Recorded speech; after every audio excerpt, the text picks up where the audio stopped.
Yep, Charlamagne the Guy. Andrew Schultz. We are the Brilliant Idiots Podcast, back for another week of Brilliant Idiotness, and this week is brought to you by Squarespace. Thank you, Squarespace, man. The OGs always supporting the Brilliant Idiots Podcast. OG advertiser of the Brilliant Idiots Podcast. Squarespace gives you everything you need to claim your domain, showcase your offerings with a professional website, grow your brand, and get paid all in one place. With Squarespace's collection of cutting-edge design tools, anyone can build a bespoke online presence that perfectly fits their brand or business. Start with Blueprint AI. Squarespace's AI-enhanced website builder to get a fully custom website in just a few steps, using basic information about your industry, goals, and personality to generate premium quality content and personalized design recommendations. No matter where you start, your website is flexible to what you need with intuitive drag-and-drop editing, beautiful styling options, unrivaled visual design effects, on-brand AI content, and more ways to list what you offer. No experience required. Go to squarespace.com for a free trial, and when you're ready to launch, use offer code IDIOTS to save 10% off your first purchase of a website or domain. That's offer code IDIOTS at squarespace.com to save 10% off your first purchase of a website or domain. Let's start the show. Hezekiah Walker. Hello. Listen, you got to make sure your posture is correct, bro. Talk to me. Because we be on motherfucking the news. And like people be saying things to me. Shout out to my man Jim Kerr. Jim Kerr is an OG radio personality here in New York City. Been on the air for like 50 something years on KTU. He goes, yeah, I saw you. He said, you're always popping up on the news. He said, you're always popping up on the news. And he's like, it was you and this white guy. And he was like, the guy was sitting like this. Like, he was just trying to, he was like, the guy was just sitting like this. Like, I'm just like, he really tried to make you look handicapped. And it wasn't his fault. He was just trying to describe you. He's an older guy trying to describe what he saw. Yeah, I got a little Stephen Hawking in me, man. It looked like you guys just folded me up and sat me here. Sometimes I watch the bottom like, how is that even comfortable? Like, this isn't bad. This is coming, but sometimes I get like all crossed over like this. I'm trying to tell you, and it's like whenever the clips that they use that go viral, it's always you looking like your body is throwing up a gang sign. So that would make you a Crip if you're Okay. How was your week, man? Oh, great. I can't wait to see Fantastic Four this weekend. Really? I can't wait, bro. Talk to me. I mean, just because the movie theater is my happy place. Like, I really like being in a movie theater. I like the popcorn. I like the peanut M&Ms. There's just something about being in a movie theater that allows me to escape. And, you know, Superman came out a couple weeks ago. Went and saw that. Went and saw the Smurfs last week with my kids. Oh, how was that? I don't fucking know. I fell asleep within 20 minutes. Because we went on a Friday, you know what I'm saying? You go on a Friday, I've been long day of work. Long week, you know what I'm saying? And I'm sitting there like 4 o'clock in the afternoon, and my mind just started wandering because I'm watching the movie, and the first thing I think to myself is, why ain't no goddamn women in Smurf Village? There's one. Smurfette's the only motherfucking one. She's working overtime. That's what I'm saying. Are they running trains on Smurfette? Like, how are they creating other Smurfs? And then as I'm thinking that, they show in the movie how Smurfette wasn't even naturally born. What? She's made of clay. And then? I think Gargamel or somebody made her. Yeah. And magic brought her to life. Wow. And so I go and do Google. I'm Googling in the movie because I really don't give a fuck about the movies. I'm like, what the fuck? So I Google in the movie and it says all the women in Smurf Village are made out of magic. Well, this is the Adam and Eve story. Oh, but the rib, yeah. But at least they were made out of another Smurf. My point is, who the fuck is Mama Smurf? It's a Papa Smurf and no Mama Smurf. None of the Smurfs. My point is this. They say the storks bring the Smurfs. But like, think about how well society functions without women. Like the Smurfs get along really well. Nah, bro. That Smurf village is the gayest village since the goddamn village that's right around the corner here in New York City. Get the fuck out here. Like, no. Like, one of them is grouchy. Why do you think he's so mad? Ain't no fucking cheeks in the motherfucking Mama village. Smurf's not coughing it up. You know what's her name again? There's no Mama Smurf. No, Smurfette. Smurfette. But they all love Smurf. I think there was one other one, but she's not in the movie. Really? Nah, bro. Yeah, it's interesting the things you focus on in a kid's movie like that. You're like, who's getting pussy in here? How these Smurfs getting pussy? Because there's nothing else to think about. Like Disney movies at least give you something else to see. Like Disney movies actually have a plot and a premise. Like the Disney cartoons, like there's a larger theme. This is a straight up kids movie. Yeah, even Pixar. Pixar has a larger theme. That's why I asked you how the movie was, because I appreciate the kids movies that have the adult themes, like Zootopia. Did you watch Zootopia? Like, as an adult, you can watch it and enjoy it for a completely different reason than the kids do. And now you're giving some joy to the adult and the children that are there, and everybody's happy. But these like children's shows like Miss Rachel or like Blue's Clues or these types, it's just for the kid. Yes. Well, Blue's Clues is educational. Yeah, but it's still funny. Sesame Street used to be for the adults and the kid.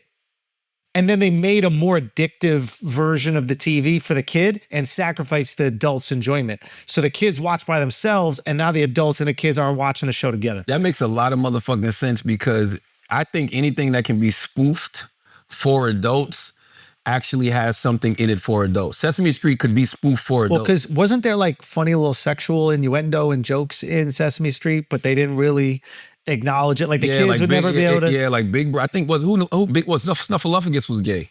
Bert and Ernie, they said, might be gay. Was anyway, gay. Like they were actively. Oscar the Grouch was Hunter Biden. What? No, I'm just saying. Yes. How did Andrew Callahan get an interview with Hunter Biden, bro? Shout out to Andrew Callahan and Channel 5 News. He's the guy who did the Biden interview. You didn't see this? No, I thought it was Jamie fucking Harrison. No, this is Channel 5 News. It's Andrew Callahan. No, I didn't pay no attention. I saw two. I saw one with Jamie Harrison and Hunter Biden. Nah, the one where I just thought that was the same interview. He's like super cracked out. He's just going crazy. I loved it. Hunter Biden made crack sound tasty. Bro. Wait, why? What'd he say? You didn't see it? We don't have that. You got to find that, Alex. You got to find Hunter Biden. I saw the clip of him going after George Clooney. Oh, please. Find the clip of Hunter Biden talking about crack. I saw Pusha T reposted and put deep. Matter of fact, go to Pusha T's Twitter page. It's up on Pusha T's Twitter page. You're not going to tell me that Hunter Biden didn't make crack sound appealing. Tasty. What? That was a Just Say Yes ad, bro. Pull it up. No, you don't. To go on X? Oh, no. There we go, Al. Yeah, click on that. Yeah. Click on it, because the video is in there. Like, the clip's going to use this shit for their next... See it right there? The clip's going to use this for, like, an intro on their next album or something. Yo. Pusha got to use this for an intro on his mixtape or something. Yeah. What the fuck is this shit? You got to do all this to get on... Just to listen to Hunter Biden? I might have an ad blocker or some shit like that. What? Yeah, this is crazy, Al. We need Taylor immediately. Yo, shout out to Taylor. Taylor Gang. Taylor's a mama. Congratulations, Taylor Gang. She did it. Squeeze them out. We love you, Taylor. Taylor's We're thinking a about hard-working you. young lady, bro. Wow, what's she doing? Who the fuck text the group chat, I just had a baby? I just want to point out, I texted her, and then she's like, I just had the baby, and then she texted the group. Who does that? I've seen 4 of these happen. My wife don't want to do shit. I'm upset at y'all not for checking in. I'm upset at y'all. No, I've been checking in. I've definitely been checking in. Let's hear this, man. This is Hunter Biden. No, the only difference between crack cocaine and cocaine is sodium bicarbonate and water and heat, literally. That's it? That's it. And those things are pretty much free if you go to like a science store. This is free. You can go to your neighborhood convenience store and just get. Anyway, I don't want to tell people how to make crack cocaine, but it literally is a mayonnaise jar, cocaine, and baking soda. How different is the experience? It's vastly, vastly different. And like for real, I feel really reluctant to kind of have some euphoric discussion. I know you're not asking me to do that, but have some euphoric discussion about crack cocaine. I think this might be kind of the opposite here. Okay, no, it's the exact opposite. I'm saying I don't want to have the experience of some euphoric recall. Fucking mouth water. That's how powerful crack cocaine is. On his mouth Does water. crack cocaine make you act any differently? No. Is it safer than alcohol? Probably. People think of crack as being dirty. It's the exact opposite. Shit. When you make crack, what you're doing is you're burning off all the impurities so that it combines with the sodium bicarbonate, which makes it smokable. That's all. You know, all of these actors and, you know, people in the past that talked about they had a problem with cocaine and freebasing. They were smoking crack. So straw on the stove is the same thing. Not exactly, but close to it. But it's a little bit different. But anyway, My point about it, your point about it, which I think is true, is that there's a thing about crack that is really insidious. And what it is that anytime, I think one of the reasons that they believe that smoking cigarettes is so addictive is because it combines three really important things. Watch what he says. It's habit forming, there's an oral fixation, and there is a ritual combined like with something it. in your mouth. And so the idea of hand to mouth is a habit and a fixation that we learn very early, even as children. With a pacifier, with a spoon, with your thumb, to breastfeeding. Okay, so really, I don't want to get into the psychology of it because I'm no expert, but I do know this, is that you combine with that ignition, combustion, and then you combine the ritual. You have your cigarette in the morning, you have your cigarette when you get out of the car, you have your cigarette with your coffee. Crack is that on steroids. It's over and over. There's ritual to it. There's a ritualized part of it. The combination of all of those addictive behaviors together becomes like really powerful. And the drug in and of itself is a more immediate euphoric sensation and connected to it than, in my experience, cocaine alone. Does it require more frequency to maintain the high? Yes. And the capacity to use more than you could otherwise with powder cocaine, just physically to be able to ingest it. So you're kind of saying that cocaine reaches a certain plateau of euphoria where you can't necessarily get any higher? In my experience, yes. This is like a PSA. If you want to completely, utterly fuck up your life, I don't think that anything is necessarily, you do it once, you're addicted. But there's about the closest thing that statement could be true would be with crack cocaine. Bring me some motherfucking crack. Shit. Golly. That's a Just Say Yes ad, bro. Golly. He's a crackologist, bro. Like that motherfucker Nah, that's made crazy. that shit sound tasty as fuck. And he also justified, he's like, it's not as bad as alcohol. It's pure. You get all the chemicals out of there. All these other actors have done it. Like, he spent a lot of time justifying his He crack really addiction. likes crack. Yeah, he does. That motherfucker enjoy crack. If you enjoy crack that much, just smoke it, man. Yeah. I'm not gonna front. If you make it, that's not an addiction. He just enjoys it. And he told us why people like sucking. Yeah, that's a good point. That's a good So point. that's the most articulate crackhead I've ever seen. Never That is heard it impressive. explained like that in my fucking life. Yeah, no, you could definitely tell why he earned his position on the Ukrainian oil company. I could see why he got that. And by the way, that's a privileged crackhead. Yeah. You know what I'm saying? Yeah. When you talk about white privilege, you talking about that cocaine. Yeah. Okay? Yeah. He could have done coke. Yeah, I know. He chose to do crack. He chose to fry it. Yeah. Like cocaine ain't nothing but fried crack. Crack is nothing but fried coke. Yeah. You get it, you put a little powder with it, you know what I'm saying? You fry it up and make it a nice, tasty treat. Like he made that, like you know how the people come to your fucking table? If I had, like, when I have a fine dining restaurant, if I ever decide to go that route, I'm going to show all my waiters that video. Because when you come to the table and they say, let me tell you about the specials, I need you to describe the specials the way Hunter Biden describes crack. Crack. That's fucking God right. damn. I was wondering where he was going with that. No, it's a good point. Like, No. you want them to be that addicted to it. You want them to have that level of passion. I mean, he even prefaced it in the beginning. He said, I don't want to have a recall of euphoria. He's like, I'm afraid of telling you how good it is. Yes. Because I don't want to have that memory of how good it is. Wow. Oof. I want to spoof that, but I want it to be a guy who used to be gay, but he's deliberate now. He's like, yo, crack was the best, man. I No, love not crack. Well, technically. He's like, it reminds me of the glass Oh, pipe. man, the crack You know was what I so mean? good. I miss Same way crack. you take the lighter and you hold the pipe and do like this. It's the same with the balls. Ooh, that's disgusting. It's a little too much. A little too much. A little too much there. That's disgusting. You got Pete Buttigieg on a pod one time. Pete's been there a lot, man. Shout out to Pete Buttigieg, man. Yo, you had Mayor Pete on, man. How was he?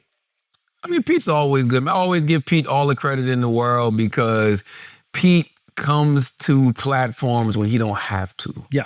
You know what I'm saying? He comes to platforms when he's not campaigning, when he's not in office. He's just trying to make a genuine connection with the people. He spoke about stuff that, like backlash that he got from, flagrant and stuff really? like that. Yeah. But he was saying, like, people just have things misconstrued. Like, he was like, they don't like when he said this, but he said they don't like when they see people like him in right-wing spaces. But he said, I don't consider Flagrant a right-wing space. You know what I mean? But he was like, he said it reminded him of when he first started going on Fox News years ago.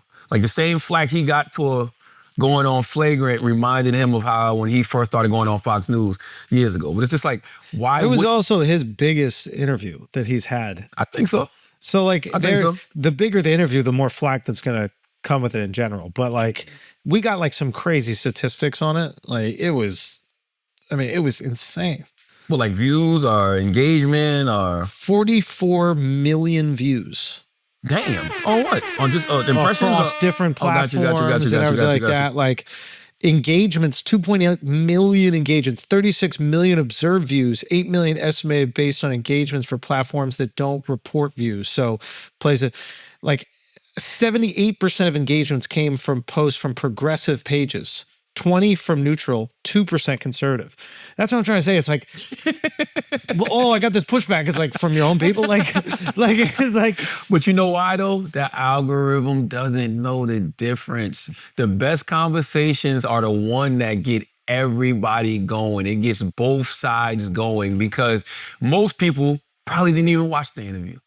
So if you didn't watch the interview, you're just already, you have a visceral reaction. How dare Pete sit down with Andrew Schultz, That's right? the thing, yeah. How dare, right? But those who watched the interview Were like- are actually breaking down pieces of the interview. You could tell it's like everybody who watched it was like applaud. They were like, this is amazing. You got to have these conversations. This is incredible. That's all it's about, the man. comments on the episode, right? So it's like, this is why I laugh so much when people are like right-wing podcast. The comments on the episode are like, Pete's incredible. This is the guy who should run for president. Like, it was so unbelievably supportive of Pete. So that can't exist if the audience is against the things that Pete stands for. Yeah, and then you might have the 2% of conservatives who just don't want a gay man opening in his mouth ever. You know what I'm saying? Right. Right? So they're just appalled at seeing a gay man on a platform that they might appreciate. Like, and then there's people who have reasonable criticisms too. Like people was, like, hey, listen, he was in office during Biden and he didn't say anything about Biden being senile. Like he was there. He was working for him.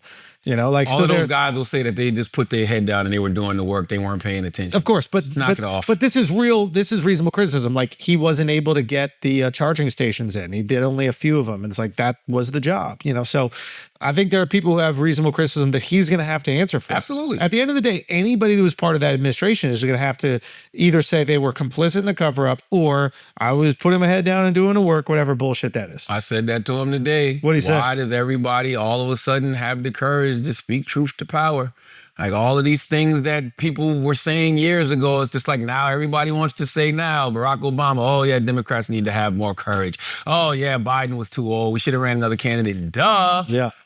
But just admit you fucked up. And, you just admit it, and then you move on. And you move on with good intention. Move on the way this tech CEO moved on. Did you see this shit, man? This is why motherfuckers shouldn't cheat, bro. Yeah. Did you, what's his name again? Byron? Yeah, what's his name? Astronomer CEO Byron. Andy Byron has resigned following Coldplay concert. That's crazy. Incident. Why did he resign? Well, the reason he got to resign, I think, is because he didn't just cheat. He cheated with the HR director. Yeah. So he got to resign because there's nobody to write him up? Yeah, that's be somebody's superior and have an affair with it. I get I understand the logic, but we got to stop acting like people don't like each other in the workplace. Yeah, but her, of all people, Miss HR, all you have to do is just disclose that to HR that, hey, we're dating now, and then you can see the person. How do we know he wasn't being taken advantage of by the HR lady? How we Probably know? was. What if She the was HR probably lady said, threatening I'm going to write you up if you don't date me? You think he wanted to go to Coldplay? You think it was the astronomer guys, the CEO of Astronomer who wanted to watch the Coldplay concert? He begrudgingly went to the Coldplay concert with this cheating ass wife or cheating ass side chick. They both were cheating though, because they're both married, He's not right? really cheating though. You got to do what the HR director says. He's the that's boss. her job. There's But the HR's department is to be someone who looks over the boss. The boss can't do whatever they want to do. Technically, it's on her. There's no way It is their significant others didn't know about this. What? Bro, a Coldplay concert, Nah, bro. that's ridiculous. You hugged up at a Coldplay concert? What are you even saying? You saw the other lady from the job that knew them and knew that they were doing something wrong. So this was just a group outing. Huh? Say that again? So there They was tried to another, front like it was a group outing. yeah, That's what they're there saying. was another lady that works with them that was right next to him. So they She made been knew about their relationship. Oh yeah, she knew. Of course. She was on camera. She was like, like she knew they was. I guarantee you the significant others knew. The reason he ducked is because he didn't want to bring negative attention to the company. That wasn't a, oh shit, let me get out the way so my wife don't see me. That's a, oh shit, let me get out the way because I know the backlash that's Yes. gonna come from me being with my HR lady. The very next day, his wife took off her surname from her. Yeah, Of course she because did. because she's Of course. humiliated. Yes, She's of humiliated in course. front of the entire world. But she probably course. knew it was already going down. I agree with Come Charlotte on, on that. come It might have been on, already bro. in divorce proceedings. Come on, man. Wait, Bro, you don't go to Where y'all get this you from? don't go to a concert with your side piece. You don't treat and that be loosely. hugged up with her with a whole group of people. You said that I didn't even know that. You said that the employee next to them knew. You think that all of those people know, but the wife don't know? No, the wife woman's knows. husband don't know? Wife don't know. Come on, Wife man. bad too. You see that? That's what the internet was saying. They're like, why would you cheat on her with this? The original wife? Look at the original wife. Dying. By the way, the HR lady wasn't young. No, and she's married too. That's what I'm She's saying. not She getting was any older. shit. She had gray hairs. Like that was kind of like commendable. But again, what I'm trying to tell you is like like seeing somebody cheat with somebody their age. you're at the mercy of HR in a lot of these companies, right? So he can't really do anything. In a lot of ways, you could say that she. is this the wife or this? What? No, because if he doesn't do what she says, she could write him up. She could get him Could fired. fuck the whole company up. Exactly. So the power that she has over him is like unbelievable. I don't. Who's the wife? Which one is the wife? Go to his wife, CEO of Astronomer wife. That's what I put. I don't condone cheating in any way, shape, or form, but black men don't cheat, and this is a white man, so this has nothing to do That with guy's me. not white, dude. Come on. What is he? I don't know. But he's not white. This has nothing to do with me. All I'm simply saying is you're not taking your side piece out in public like that and being all hugged up with her, bro. I've seen this before. This is the side piece. This is the wife, Schultz. The me see wife the ain't wife. bad. No, there's a different one. That's the wife, bro. Every picture is her. Oh no, there was some other picture where she was looking crazy good. I'll be honest with you, man. But I don't think white Americans cheat. Is he American? I don't think white Americans cheat. I think that's really a fact. I don't think it's cheating if she's under a 5. Yeah, Charlemagne, I've been waiting for somebody to make this argument. Like, That's genius. It's not cheat like I cheat on you Cheat? with a 5. That's a hand job. It's me jerking off. Hooking up with a 5 is no different than getting a rub and tug. That's a rub and tug. How about both of y'all call your wives and ask them? Yeah, What? but my wife's busy, man. We got mothers, bro. They got kids to raise. No, listen, I don't agree with anything that this guy did. I'm just simply saying, it's not like he was out here winning. It's like go back and look at that woman. God bless. She's not a terrible looking woman. She just looked like she's, been around a little bit. Like she's been around for a while. You know what I mean? You don't think so? I mean, I know I agree with you, but also there's a married lady, so Bro, she looks call it out. weathered. Look at her, man. She looks weathered, bro. She don't look weathered to you, bro. Yeah, she does. She looks weathered, man. You know what I mean? Like she looked like she's the wife that's been getting cheated on forever. So in a lot of ways, it's like, yo, this guy was bringing her joy that she probably hasn't experienced in a while. And do you think her husband really cares? which husband? The HR? The side chick. I think they're in love, man. He's holding her from behind. They're watching Coldplay. Like They got some. Yeah, they are together. they're bro. together, man. Because there's nothing about her that makes me say risk it all. Like, come on, guys. Like, I'm being very superficial here. Yeah. I am. I know I'm being very shallow right now. No, he's hugged up in public too. Like if he was just Yes. getting ahead at the office, that's a completely different situation. And you could probably, you could go down a few points I think this shit might be a social experiment. in terms of. Just in general. I think sometimes, man, you see certain things out there in the public and they distract us for whatever reason. Like there's something, I never even heard of the company astronomer until this, you know what I mean? And then now I can't stop seeing the company astronomer But everywhere. what does it do? Look it up. I think they trying to sell or something like that, if I'm not mistaken. I saw some shit about astronomer. But we don't even know what the company does. We have no idea. This something about this don't feel right, yo. Yeah. All the times Coldplay been fucking performing, have they been kiss cans before? Oh, you think this was set up on purpose? Have there ever been any? And by the way, That would be genius if it was the ex. If it was the wife. That would be genius if it was the wife. She needs a reason to divorce. She works something out with the Coldplay team. She knows that her husband is going because she's in his email and he gets a confirmation to the tickets and the other names that are on it. She finds a connection to the Coldplay team, makes sure that they get on the Jumbotron. It gets outed. She has justification for divorce. She gets a huge settlement. She's good. Husband is humiliated. That's genius. That could be one angle, or it could be somebody who doesn't like the company astronomer, or does like it, corporate espionage, and wants to out him as the CEO. That's amazing. That is amazing. Is the HR director stepping down too? Of course not. Who gonna write her up? She's the HR director. What did that she say? Astronomer empowers data teams to bring mission critical software, analytics, and AI to life. We are the company behind Astro, the industry leading data. What? The industry leading data. What, Alex? Oh, the industry-leading data orchestration and observability platform powered by Apache Airflow. Astro accelerates building reliable data products that unlock insights, unleash AI value, and power data-driven applications. I don't know what the fuck this company does. What the fuck that is. I have no idea, but I know I never heard of astronomer until now, and I bet you they've been searched so much over the past week. By the way, when I first heard about this, I thought he was an actual fucking astronomer. That's what I thought. I swear to God, I thought the same exact. Yo, it's a damn shame. That's not stupid. Damn shame. I thought he was a fucking actual astronomer. Damn shame, bro. Pay the WNBA players what they deserve, man. Don't cheat.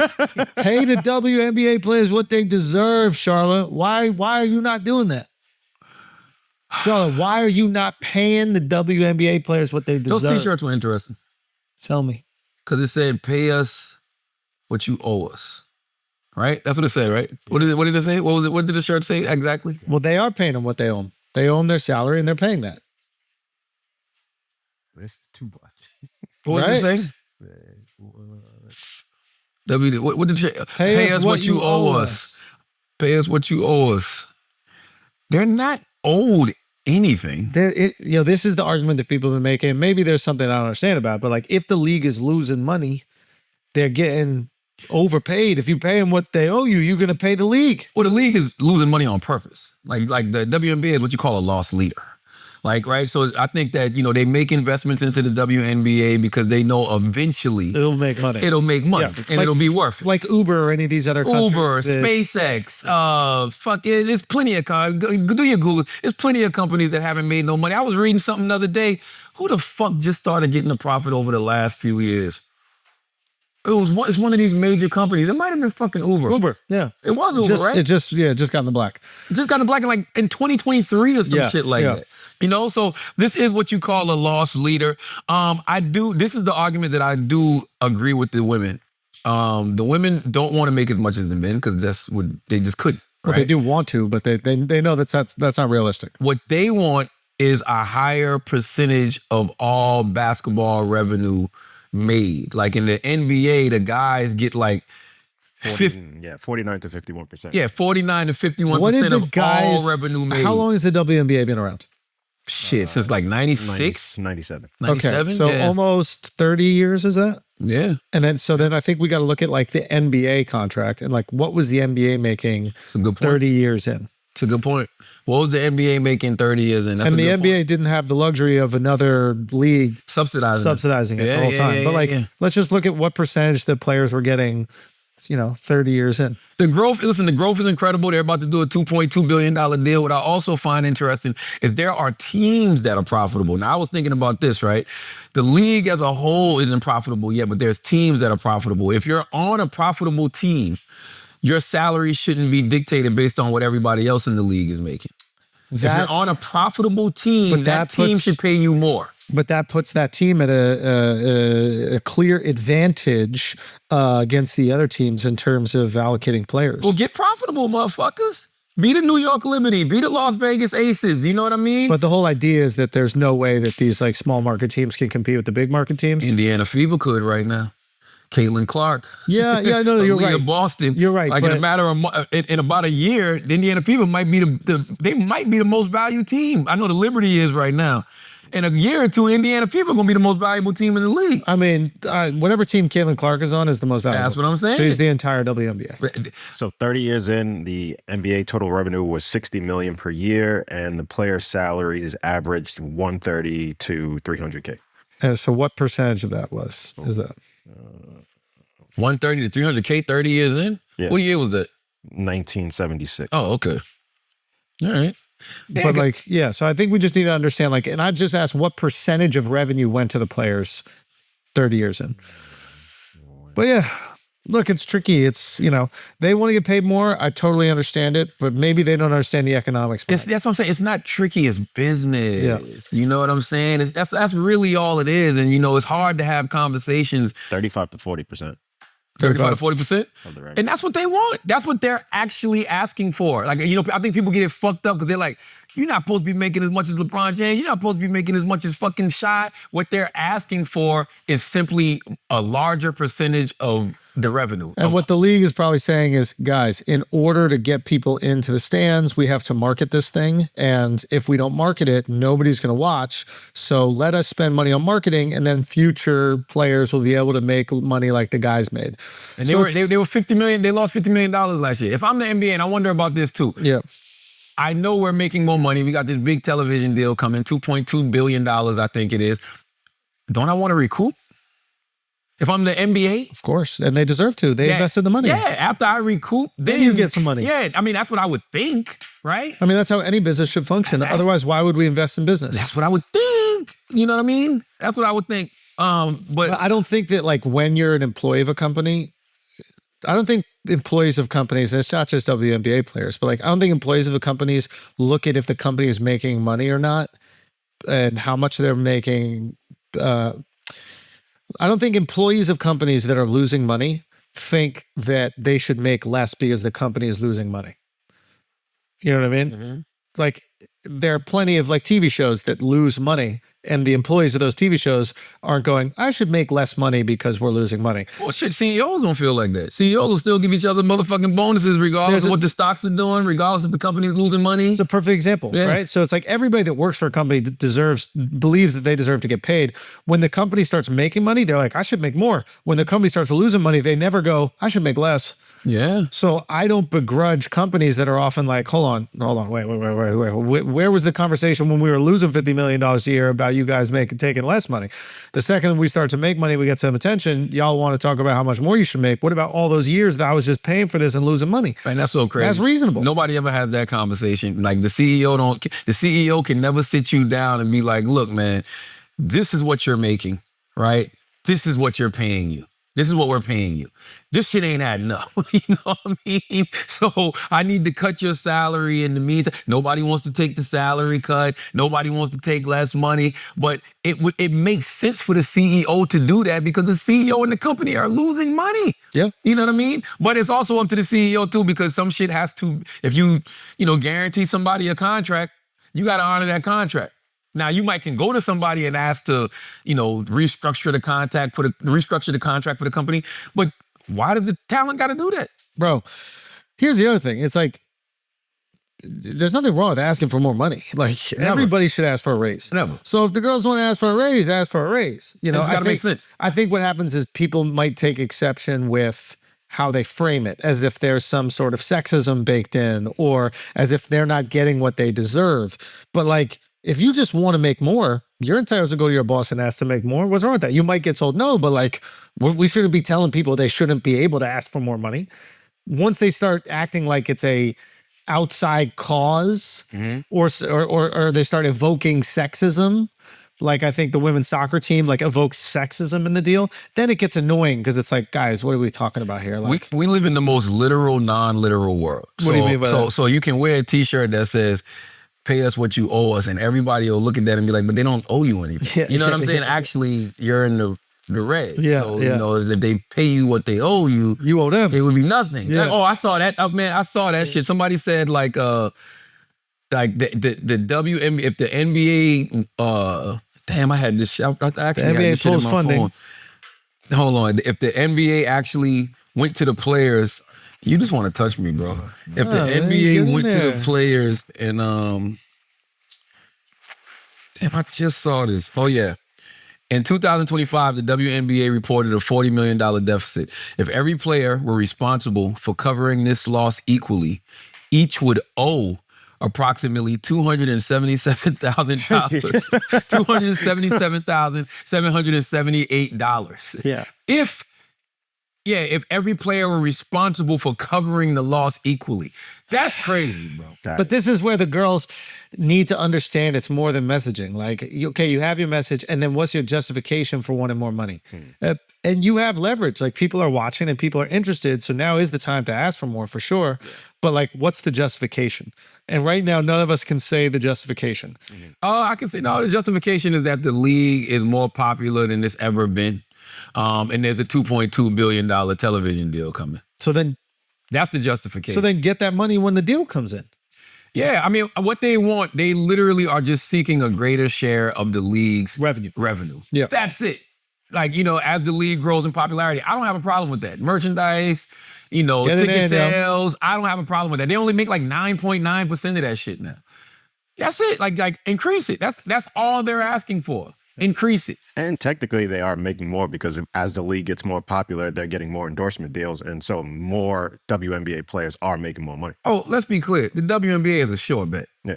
It is a sure bet as far as a company that's going to continue to grow and make money and be profitable at some point. It's I mean, you already got Caitlyn. She's only in her second year. You see what she's doing. You see how popular Asia Wilson is getting. You see what Angel Reese is doing. Juju's going to heal up and be there in a second. Paige Buckets is out there. Now, like, there's a real interest in the WNBA. There's real eyeballs on the WNBA. There's real money coming into the WNBA. It's only a matter of time. But to the point we all just made, I'm trying to see some signature dildos. It's a very young league.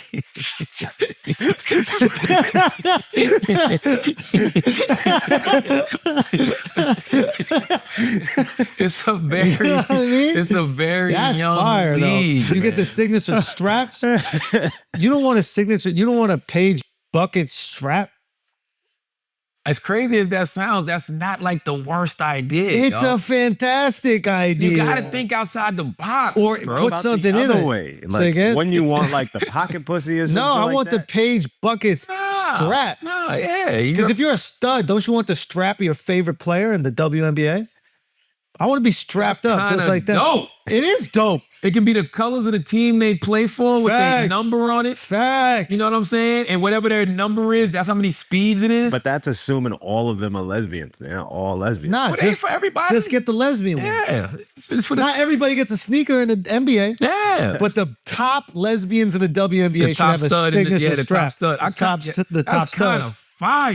Yo, tell me that's not fire. If you're a stud, you got a That's strap, kinda get a fire. signature strap. Be proud of it. I don't think that you should hide that part of you. I think we should celebrate that part. I saw some video where a bunch of WNBA players got denied in the club. I was crazy. But it's because security was patting them down and they felt the strap. Yeah, and they was like, show me what that is. And they was like, no, that's none of your business. Rightfully so. Rightfully so. That's show their you my private motherfucking property. scrap. Uh-huh. You know what I'm saying? I saw one girl's playing with it on. That's what I did. She forgot to take off the strap, and I was like, "Yo, the WNBA is must-watch TV." I love the WNBA, yo. If they come out there with the straps on, dude, under the shorts, the straps on, hanging down below the short. Put the shorts on, just got the head hanging down. they should do that shit to be funny. Wouldn't it Because you know be? I was laughing, right? You saw when motherfucking when the Indiana Fever had won like that mid-season championship. I can't remember what it's called. Yeah. And they were all playing on live, and Caitlyn was bent over, but then Sid Colson came up behind her. Yeah. Like, what the fuck did Sid hit her with? Yo, that was a strap. That's what I'm saying. Like, she jumped like, oh, shit. Hey, what's going on over here? What the fuck did Sid hit her with? Sid, unlock that. Yo, unhook that shit, Sid. Come on, you can't be playing with that. That's dangerous. Oh, my God. I think if men can play with it, women should be able to play with it. I think that's just fair. Men can play with what? If we have one naturally strapped onto us. That's different though. That shit, the straps be cheating because them shit is always hard. Yeah. You know what I'm saying? They big as fuck. Yeah. You know what I mean? Our shit at least gets flaccid. I mean, Now that's the type of strap that nobody's made yet. but it depends. Like if you that gay basketball player, the 7-footer with has the twin brother. Who? God, what was his name? I think he played for like the Nets. Oh, I know you're talking about the one that ASAP Rocky did Yeah, that crazy ass beat with. yeah. Oh, what was his name? I don't know. I can't remember his name, man. Yeah, I know twin exactly brother. what you talk about. That, but you know what though? How come nobody's made the strap on that is like that's like a mood ring? I'm serious. So it's flaccid until you get excited. When you get excited, when you get happy, then that shit, Fire. like That's fire. maybe it's like your body temperature That's causes it fire. to pop. That's You know what I fire. mean? Nike, come on, stop playing. What's bro. up, man? Nike, stop playing. What's up, man? You have the No, signature strap. There's a mood ring. That shit gets hard. Go. Reebok, that's how you come back. Ooh. That's your new pump. Remember how they used to have the pump in the sneakers? Yeah, the Recock. The Recock pump. The Where you gotta Recock pump pump. up the fucking Oh, strap. I think that's a real thing. Because Reebok needs it, bro. Yeah, Reebok hasn't had a sneaker Reebok since. needs it. Everybody, AI. every sneaker that we used to call skips is hitting. New Balance, killing. Yeah, that's true. Asics, killing. That's true. You know what I mean? That's true. Nike and Reebok is like, right now. No. Adidas is even fire. Adidas been fire though, but Adidas, No, Adidas that is shit killing it. fucking Pharrell doing, fire. Puma even got a couple joints. Puma been cooking. Puma, what the fuck was that? I don't know. You talking about Brooke Lopez? No. No, man. Stop making people gay when they not gay. Wow. He has a twin brother. No, I Robin know Loper. exactly what you're Nah, talking about. fuck. All you got to do is Google gay Brooklyn Nets player, Alex. I don't know if he played for the Nets, but He did play for the just Nets. do the ASAP Rocky meme. That's the one. Hold on, gay. He's like, Next artist is a good friend of mine, and he stands up for everything he believes in as far as everybody being equal, color, homosexuality. Shout out to my boy, the white boy can spit, Macklemore. doesn't matter if you gay, you not. He just points. And he at just pointed at the guy, man, for no reason. Jason Collins. Collins. Jason Collins. Jason and man. Jaron Collins, right? Jason Collins, man. Both of them are gay? No, one of them is, which sucks for the other brother. Well, it could be worse. They could have been Siamese twins. She could have been way worse, bro. Being the gay Siamese twin? God damn. And share one butthole? No! No! No! No means no. Oh my God, man. Salute to my guy Ray J, man. I just got off the phone with Ray J and we was laughing and joking about some shit. But people think we hate each other. Who? Me and Ray J. Why? Because I gave him Donkey of the Day for the shit with Sexy Red, and Ray J didn't like that. And then, Ray J be under Breakfast Club comments talking shit. And then it's just like, he'll call me. Like I called him today. It was like, what's up, bro? And he was like, so you do care. He was like, I just wanted to know you care, man. Ray J's like top 3 funniest people in hip hop. Man, listen. He's Listen. up there, bro. There's 2 people Yeah. that I want and have to do a Curb Your Enthusiasm style show with. But you don't even need it no more because we got the IRL shit and the streaming now. So there's 2 people I enjoy watching. Who? Ray J and Tyrese. 2 of the most unintentionally funny humans you are ever gonna meet. Now the difference between Ray J and Tyrese he likes to laugh, but he takes himself very serious. Yeah, I feel like Ray J's in on it. I Ray feel J like is so he knows what he's in doing. on it. He knows what he's doing, bro. So Yeah. in on it. he's smart, bro. Listen, That interview with Speedy with the glasses. he knows exactly what he's They're doing. indestructible, Speedy. They're Break 'em. indestructible. Trying to break them. Break him. I said to Ray, Ray, man, I let Ray goes, he goes, y'all are just too big now. You're just too big. And I don't like it. I'm like, what the fuck are you talking about? Like, why? Why? I said, you should be happy every time you see Breakfast Club because you are very instrumental in the success of the Absolutely. Breakfast Club. Yeah. He goes, I know, man. I just wanted to know you care because I've been leaving comments and don't nobody say nothing. I love it. He was like, I love it. Thank you for the phone call. I Like, that's love my, it. I've known Ray J for like 25 years, bro. Wow. I met Ray in like 02, 03. Was he funny back then too? Was he always? Yo, the first time I met Ray, he came to Hot 103.9 in Columbia, South Carolina. I took him to go buy weed. Like that, like he's always been this person. Ray has never not been a ridiculous human being. Yeah. He's actually funnier than people even know. Really? Like Ray should do a one-man show or something. Remember when Tyson had that one-man show Yeah, on Broadway? yeah. Like Ray needs to do something like that. Like Ray J is a hilarious individual Yeah. who also understands the media. Honestly, he totally gets it. That's a really fantastic idea, actually, because he's played a role in all these really transformative events for like hip hop culture in America. Like, and him going through each one of the stories, like on some Forrest Gump shit. Yes. Like him, the Breakfast Club story, obviously with the Kim Kardashian tape, like him going through all these instrumental events to get us to where we are today. That'd be a great one-man show. I'm not even exaggerating when I say this. Ray J has been responsible for some of the greatest cultural institutions we've ever seen. There's a He set Breakfast Club off. He what set is the it- Kardashian dynasty off. what? There's a guy. Oh my god, I can't believe I'm blanking the name. Oh my god, he's actually funny. He's a hip hop artist. He also just had a show, like a scripted show on Netflix. I'm pretty sure. Dave? No. Donald Glover? Oh, Vince Staples. Vince. Yeah, yeah. He had a hot take about that. I Essentially, like remember. and that was phenomenal. He's right. He is right. I remember really looking at that shit. I was like, oh wow. Like, he's right. Like I genuinely love Ray J. Yeah. But he's a person that I'm gonna always hold accountable. He's gonna always hold me accountable. Yeah. You might see us talking shit to each other in media, but trust me, it is always love. Cause when I'm talking to him, Yeah. you can't get mad at Ray J. I can't get mad at Ray J. Ray J can't get mad at me. Yeah. When I call him, he goes, well. He left a comment on the Breakfast Club page talking Bro. shit, and I called you. Was like, well, you do care, Bro, it's so it's funny how like things play out on social media and people don't really know how behind the scenes, like we'll know the people that everyone else thinks we're beefing with.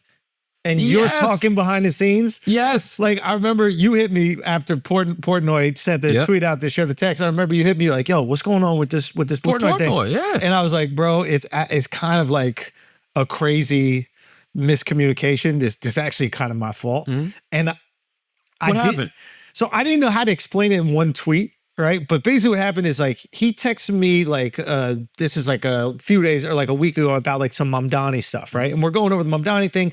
And because he thought that I was like defending him. I said the Socialist Democrats are the America First party. I might even said it here or something. I forgot exactly where it was. But I was like, they're the only party that seems America First because they're actually trying to help the needs of Americans. Like I was basically trying to be like, yo, MAGA's not doing it for Americans. They said they were going to do shit. Now they're in power. They're doing nothing that they said they would do.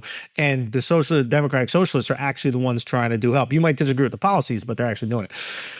So he hits me up. He's like, yo, what are you talking about that? Like, I don't think that these policies are going to work. I'm against these policies, blah, blah, blah. And then I was like, yeah, I understand what you're saying, but they are trying to meet the demands of the people. And then we have this like great nuanced conversation about it. And then it goes. And I go back on Twitter a few hours later and I see this tweet where he has this Jamie Dimon quote about like, you know, my Democratic friends are stupid. Their hearts are in the right place, but they always have these dumb ideas. And he quote tweets it. He goes, I think that he's referring to Andrew Schultz's comments on Mamdani. So I'm like, the fuck is going on? You just threw me under the bus. We had this great conversation. I thought like, why are you going to taking this shit out on Twitter, right?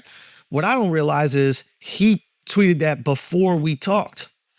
Oh. So I'm tight. Oh, so somebody misconstrued it because they heard what you said and then saw an old post of his and reposted it. No, I saw his post 2 hours later on Twitter, but I thought he posted it after we talked. So I'm like, why would you do this? We just had a great conversation. So then Sagar is interviewing me on Breaking Points and he asks about Dave's Mamdani thoughts. So I'm a little salty. I'm like, this guy threw me under the bus, even though he didn't. So I'm salty and I go, man, they don't even care about that shit. He just cares about the fact that Mamdani said globalized intifada and he just cares about Israel. Why is he making this whole shit? I'm being like reductive and dismissive and bringing up points that he did not bring up in our conversation at all. Because I'm annoyed because I thought he threw me under the bus. Yeah. So then that comes out, and then Dave screenshots our convo, which you shouldn't do. You should never screenshot. I don't like that shit. I don't ever like that shit. Is so lame. It's fucked up. You should not do it. But I understand where he's coming from, where it's just like, yo, you said I'm saying these things. This was our convo. I didn't say those things at all. So both of y'all just missing each other. Exactly. So I hit him up. I'm like, why the fuck you sharing private convo? He's like, why are you saying things I didn't say? And I'm like, why'd you post the fucking Jamie Dimon thing and credit it to me? He goes, I posted that before we talked. I go, Jesus Christ. I go, well, that's my bad. You know what I'm saying? You know what I'm saying? I don't know how to explain that whole thing on Twitter, so I'm just watching millions of views happen. The New York Post is reaching out, all these different people reaching out, and I'm like, I don't know how to comment on this because I don't know how to tell you it's a complete miscommunication. Oh, don't get it fucked up too. There was people that was ready for y'all to go to war because they was like, they can take each other out. like, let Dave throw a nuke, Andrew throw a nuke, we get rid of both of them.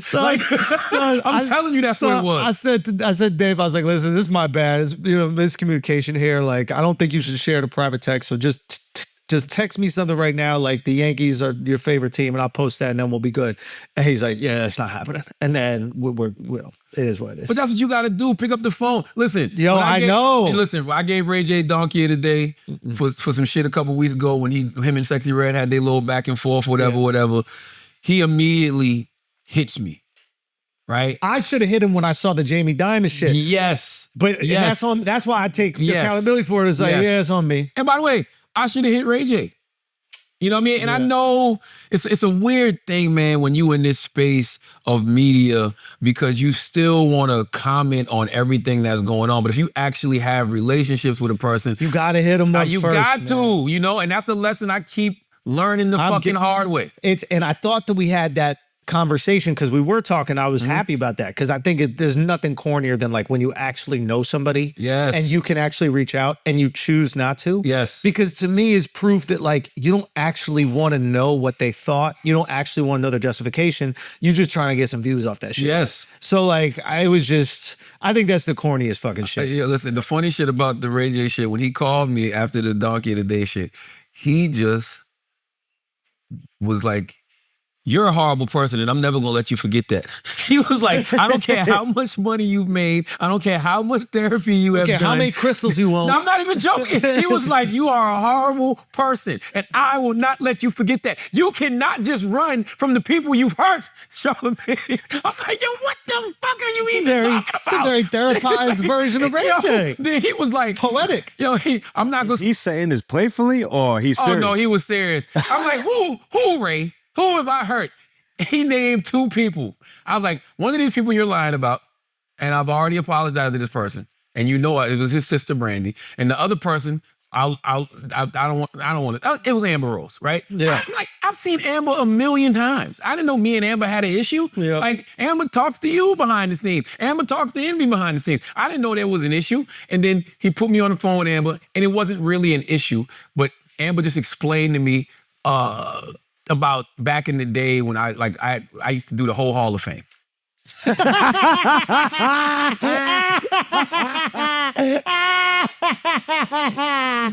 Son. and I put her in the whole Hall of Fame. But what I was trying to explain to her was this guy. What I was trying to listen. Some of y'all new listeners, let me tell you something. Y'all don't even know what it was like back in the day. You don't even know. Honestly, the reason they started silencing free speech is because of him. What I was trying to explain to her though was that was a term of endearment. Like, yo, I was like, yo, shut up. No, I was giving up. her props for being one of the ones that made it.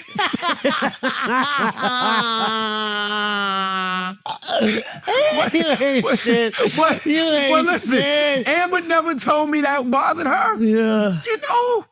Hasn't she been on the show since? A million. I've seen Amber a million times. Talked to her. We've done TV together. All types of. We've done so much. I don't know why this shit made me think of it, bro. But we've done so much stuff together. Like you know what I mean? Like, and listen. And then me and Amber started talking. I said, Amber, if I whatever. But I did apologize to Amber over the phone, and I said, you know, when you come to Breakfast Club, I'm going to apologize to you publicly, right? I have no problem doing that.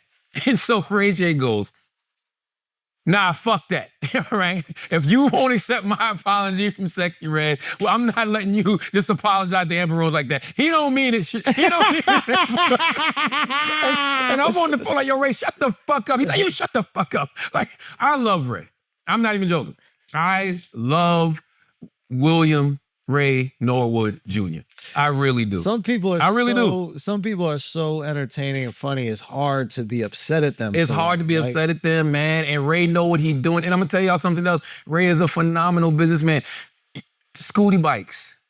Raycon. Now he's got his own network, Tronics. Like, Ray J has made a lot of money. Ray J has sold a lot of companies. Like I'm talking about real money. I ain't talking about no, couple dollars. I'm talking about he's sold companies for like hundreds of millions of dollars. Of course, he got partners and stuff, but he makes a lot of money. Yeah. And we had a conversation about that just like, years ago. He was just like, he really want people to start taking him serious as a businessman. And I was like, well, you got to start carrying yourself like a businessman. But it's just hard when you are you. Same with me. It's hard when I am me. Who cares if people take you seriously? If the numbers are going to decide. The numbers are going to decide, man. Let them underestimate you and then clobber them over the head in the deals. I don't even want you to know. To be totally honest with you. That's to be honest, that's the. I'll end with this, and I'll end this conversation with this. That's what Ray said to me.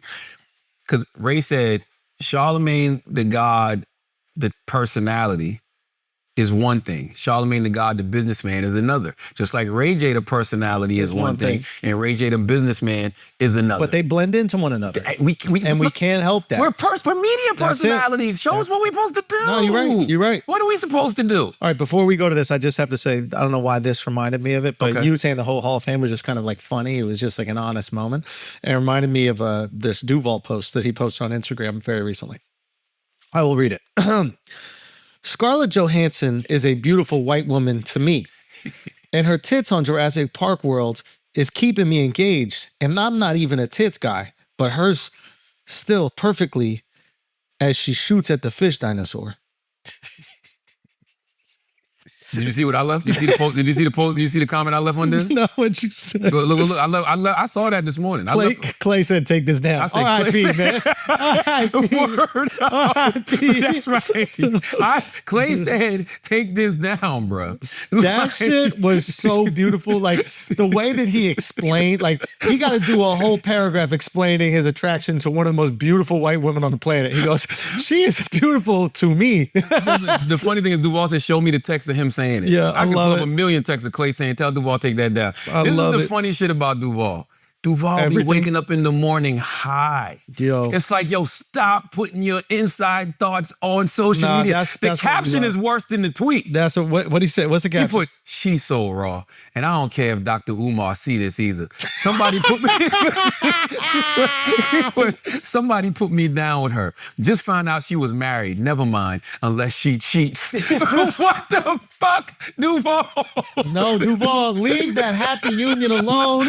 Colin, he means no disrespect, Colin. He means no disrespect. Okay, Scarlett, he means no disrespect. Now, this shit was great because Duval described Scarlett Johansson's tits the way Hunter Biden describes crack, bro. He did, man. He said, Scarlett Johansson is a beautiful white woman to me, and her tits on Jurassic World is keeping me engaged, and I'm not even a tits guy, but her still perfectly as she shoots at the fish dinosaur. I don't know what the fuck he's talking about. I haven't seen the new Jurassic Park. It makes you want to see a little bit. Yeah. No, it don't. Make me want to notice her. That's for to see. Oh, You okay. gotta see it in the movie. Duval's a nut, man. Duval's out Yo, here fucking my up. as she shoots at the fish dinosaur.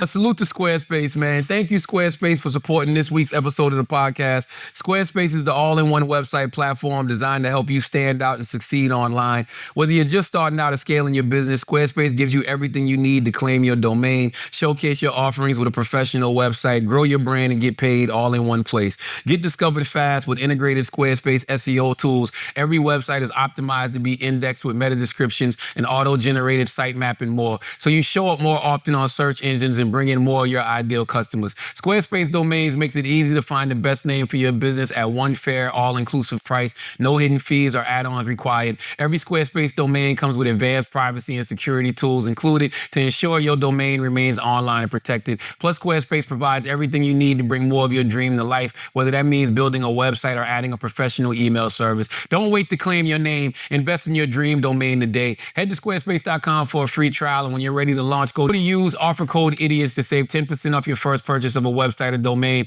That's offer code IDIOTS at squarespace.com to save 10% off your first purchase of a website or domain. This episode has also been brought to you by Blue Chew. Same active ingredients inside Cialis or Viagra. This is the chew, the one that we rock with, the one that you get rock with. Keep your wife, your side chick, your girl, the girl you're about to impress. Keep her happy. Keep her coming back, okay? And you're going to do that all with your first month free. All you got to do is pay $5 shipping. When you go to BlueChew.com, use the promo code IDIOTS. Think about that. BlueChew.com, promo code IDIOTS. Best stick you've ever delivered in your life. Only $5 shipping. You are welcome. Now let's get back to the show.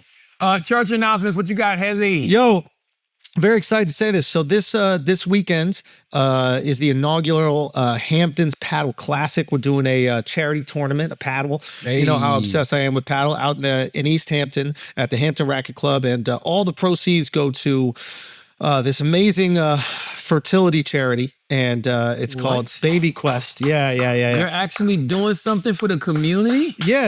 I mean, that's what we're supposed to do. That's what you're supposed to do, but Yeah. a lot of people don't. They just get on podcasts and fucking talk shit. They talk, but they don't actually. They ever don't do know it. fucking action. I love this. Yeah. You know I love this. And this is a specific, like, we were very specific with the charities that we chose. Like, I don't want to fall into one of these charities where, like, you give them the money and then 90% goes to marketing. Like, you've heard of these traps with charities. Yeah, Like, this is all the money is going to helping people have babies that are struggling. They've been struggling for years. So it's an amazing charity. I want you to go check it out. And yeah, I'm just really stoked on it. We got some great sponsors involved: Longevity Health, Paul Street, Love Every, Therabody, Huckberry, Nanit, Coterie, Hexclad, Longevity Health.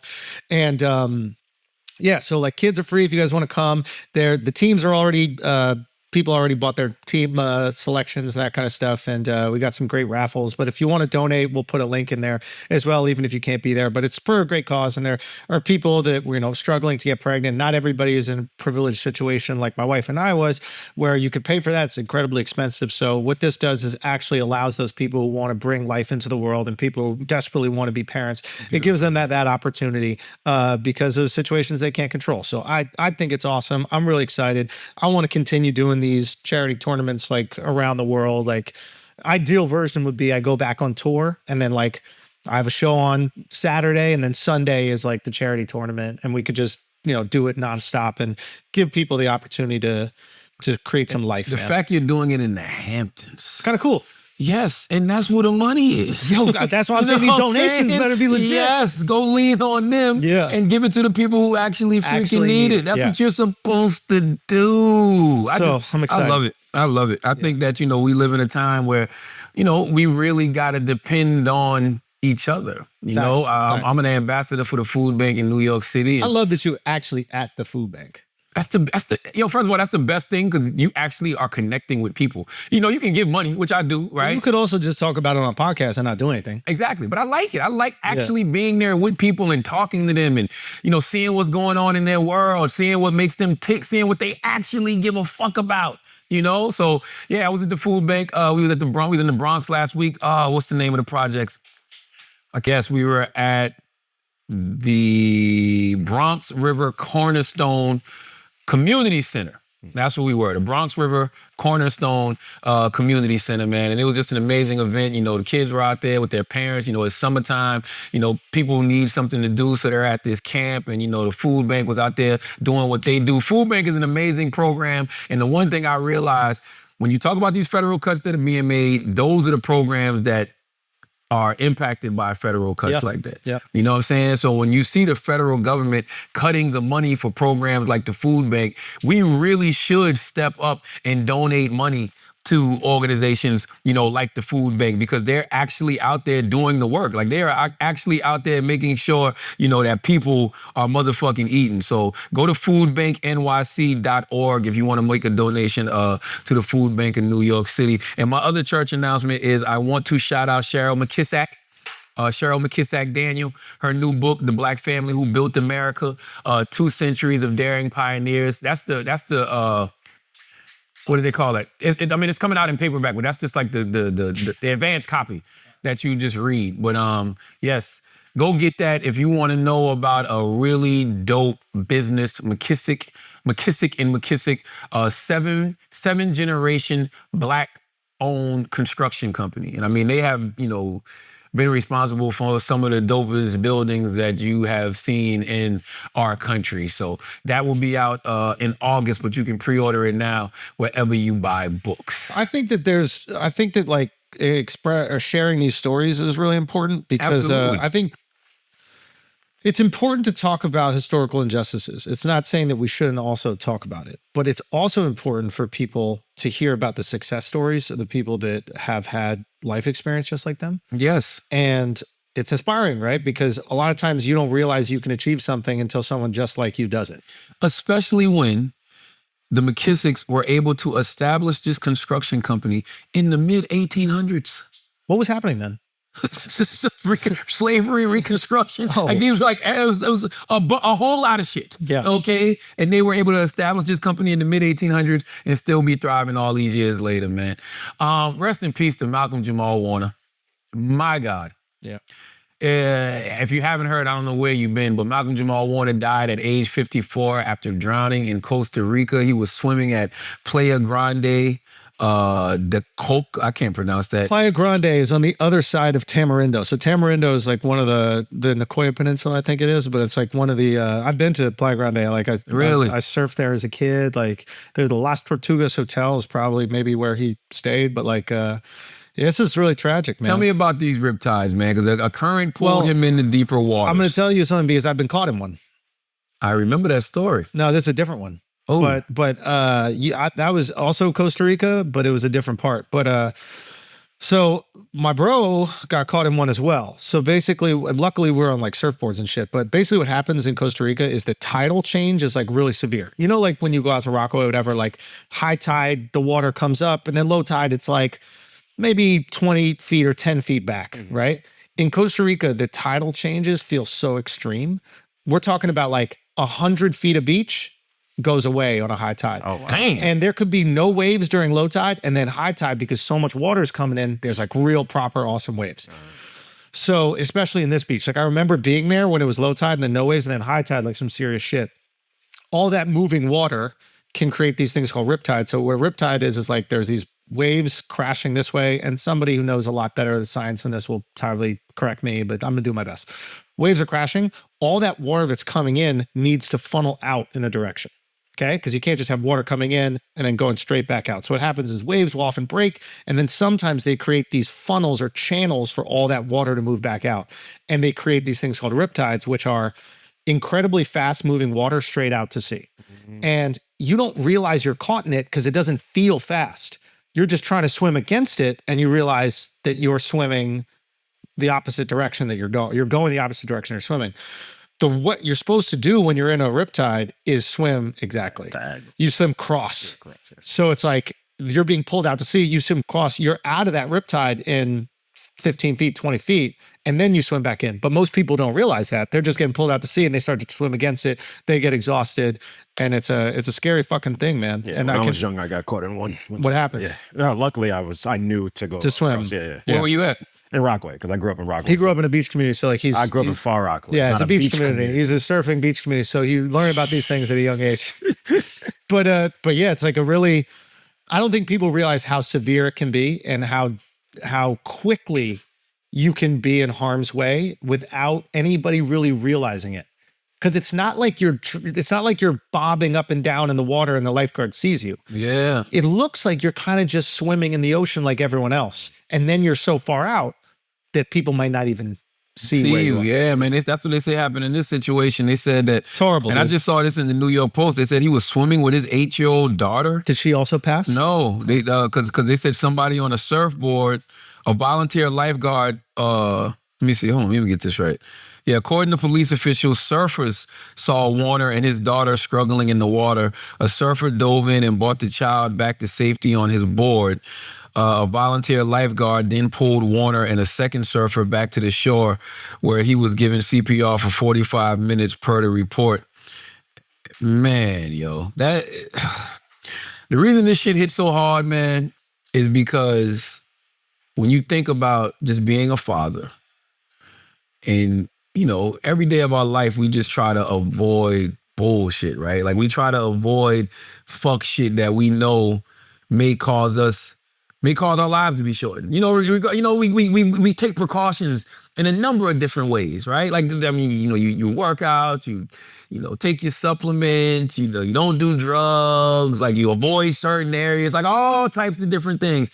You're just on family vacation with your wife and your daughter, doing what we all do on family vacation, in the water, swimming, with your baby. And then this happens. It really just had me really thinking about karma and what that is. I think that our idea of karma is all fucked up. How we say things like, if you move with good intentions and you put good out in the world, good things will come back to you. It's just like, death is just as much a part of life. No, death isn't the opposite of life. It's a part of life. It's the karma. I understand karma in terms of like you living in your karma, meaning you do bad things, you should be racked with guilt for doing those bad things, yes. and therefore your life will be less enjoyable. Yes. But bad things happen to innocent people all the time. Look at Gaza. You know what I mean? Like, there's nothing that those children did that made them deserve this to happen to them. Yeah, war period, right? So it's like, that's the thing where karma feels really tricky, and it's hard for people to reconcile, because you're like, well, what the hell happened for this to happen like that? Like, what justifies this through karma? What justifies the carnage that people experience in war all the time through like, I don't think that that's fair at all. I think karma is either what happens after this, like, what happens after all of this, like, what that afterlife may look like. Our karma is how people talk about you after you're gone. Because when you talk about a brother like Malcolm-Jamal Warner, I only met him twice. When we moved into our new studio, the Breakfast Club studio, back in January of 2023, Malcolm-Jamal Warner was literally the first guest in our new studio. If you want to do Breakfast Club trivia, our first guest ever on the Breakfast Club was Ray J. The first guest that started off this new era was Malcolm-Jamal Warner. And when you meet him and you listen to him talk, two things stand out. Intentional. He's intentional about how he carries himself, how he shows up in the world, and he was very intentional about his art. He did poetry as well. He won a Grammy, for his spoken word. So he was very intentional about his art. And I know when I go, there's gonna be plenty of people that got shit to say about me, right? But I've never heard anybody say anything bad about Malcolm-Jamal Warner, ever. Like, literally ever. I'm talking about, like, you talk to the PAs that used to work with him on all of these different shows, interns. Those are the people I like to hear from. And all of these people are like, he was the most pleasant person. But you could tell that when you met him. You could tell he was just a very intentional person. And then he came to Breakfast Club again last year because he launched a podcast called Nah. And it was an acronym for Not All Hood, because he wanted to show that, black people weren't just all hood, right? And so he was there with his co-host of the podcast, and we had a great conversation. Then. And yeah, man, I didn't know him personally, but I just knew that he was a very intentional human who went out of his way to put good things in the world. And I think the karma for that is the way people talk about you when you're gone. It's just I don't think people, it's just unfortunate, Man, it hit like Kobe to me. And the reason it hit like Kobe to me, not because of who they were, like forget the status. Like, I'm talking about what they were doing. When I heard the news about Kobe, I was literally in Atlantic City at my daughter's cheerleading tournament. Just like Kobe was waking up on a Sunday morning to go take his daughter to her extracurricular activity, which was basketball. And they met their untimely demise. Just like, yo, you just doing your regular, everyday daddy duties and meet a tragic demise like that. That's like, God damn. Bro, it's Lord have mercy. it's scary, man. What? Like, yeah, the fragility of it. And it's not something that I understood until I had a kid, I'll be honest with you. Really? Yeah, like having a kid, you realize how little is in your control. Every time they get up and walk, yeah. every time they put something in their mouth, like every time there's so little in your control. You know, you have a reasonable amount of control of things that happen to you, but you look at this situation, it's like there's no way that he could have known that. You don't see a riptide, really. Like there's just no way. So, but it really puts in perspective how little control you have, and like it's There's no overdose on drugs. You didn't get shot. You know what I'm saying? It wasn't a car accident. You out there enjoying nature. God bless. I'm so happy that his daughter, like I'm reading that story, I'm so happy nothing, happened to his daughter. But then that even makes you think, right? It's like, there was another guy who got caught up in the riptide. He lived. The daughter got saved, but he passed away. Like they pulled both of them out the water at the same time. The other surfer, I think it was, in Malcolm. But he passed away. It's just like, yo, when it's your time, and there's nothing you can do about it, man. Yeah. Like absolutely, positively nothing. When it's your time to go, it is your time. And the reason I keep stressing, like, how tragic of an accident it was, is because he wasn't doing anything that would cause you to die. Like if you hear somebody was drinking and driving and they was speeding, or, you know what I mean? Or somebody got hit by a drunk driver, it's just like, yo, clearly, when it's your time to go, it's your time to go, man. So rest in peace, Malcolm-Jamal Warner. That was heartbreaking. What did the Cosby Show mean for you growing up? nothing. You didn't watch Cosby Show? No, I mean, I did watch it. It's like weird. I know this sounds weird. Like, I don't think I got into like TV shows or sitcoms until like much later in life. Yeah. Oh, so like I watched it, I was aware of it, but it wasn't one of these things that like curated my weekend. Like I wasn't like on Fridays, what was that thing? It was like TGIF? Yeah, like I didn't really man. follow. Like I would watch a Saved by the Bell, or I'd watch a Beverly Hills 90210 a little bit, but I wasn't one of these guys who like religiously followed a storyline. So it wasn't until I was older that I started getting into like a show. Like I think I watched much more like MTV or BT. Like I was just watching more music. That's why you had related stuff. cornrows, bro. Probably. I was into all that shit. My because I grew up Jehovah's Witness. On Thursday nights we have to go to the Kingdom Hall. Me and my sister was putting that VHS tape in that VCR and recording Cosby Show in a different world. Oh, wow. Hell motherfucking yeah. You know what I'm saying? There was a couple of shows that broke through, like Martin, Jamie Foxx show. Oh, let's be clear about something. Yeah. Cosby Show didn't break through. Yeah. Cosby Show was the #1 television show in the world. No, I meant like broke through to like me. Oh, got you.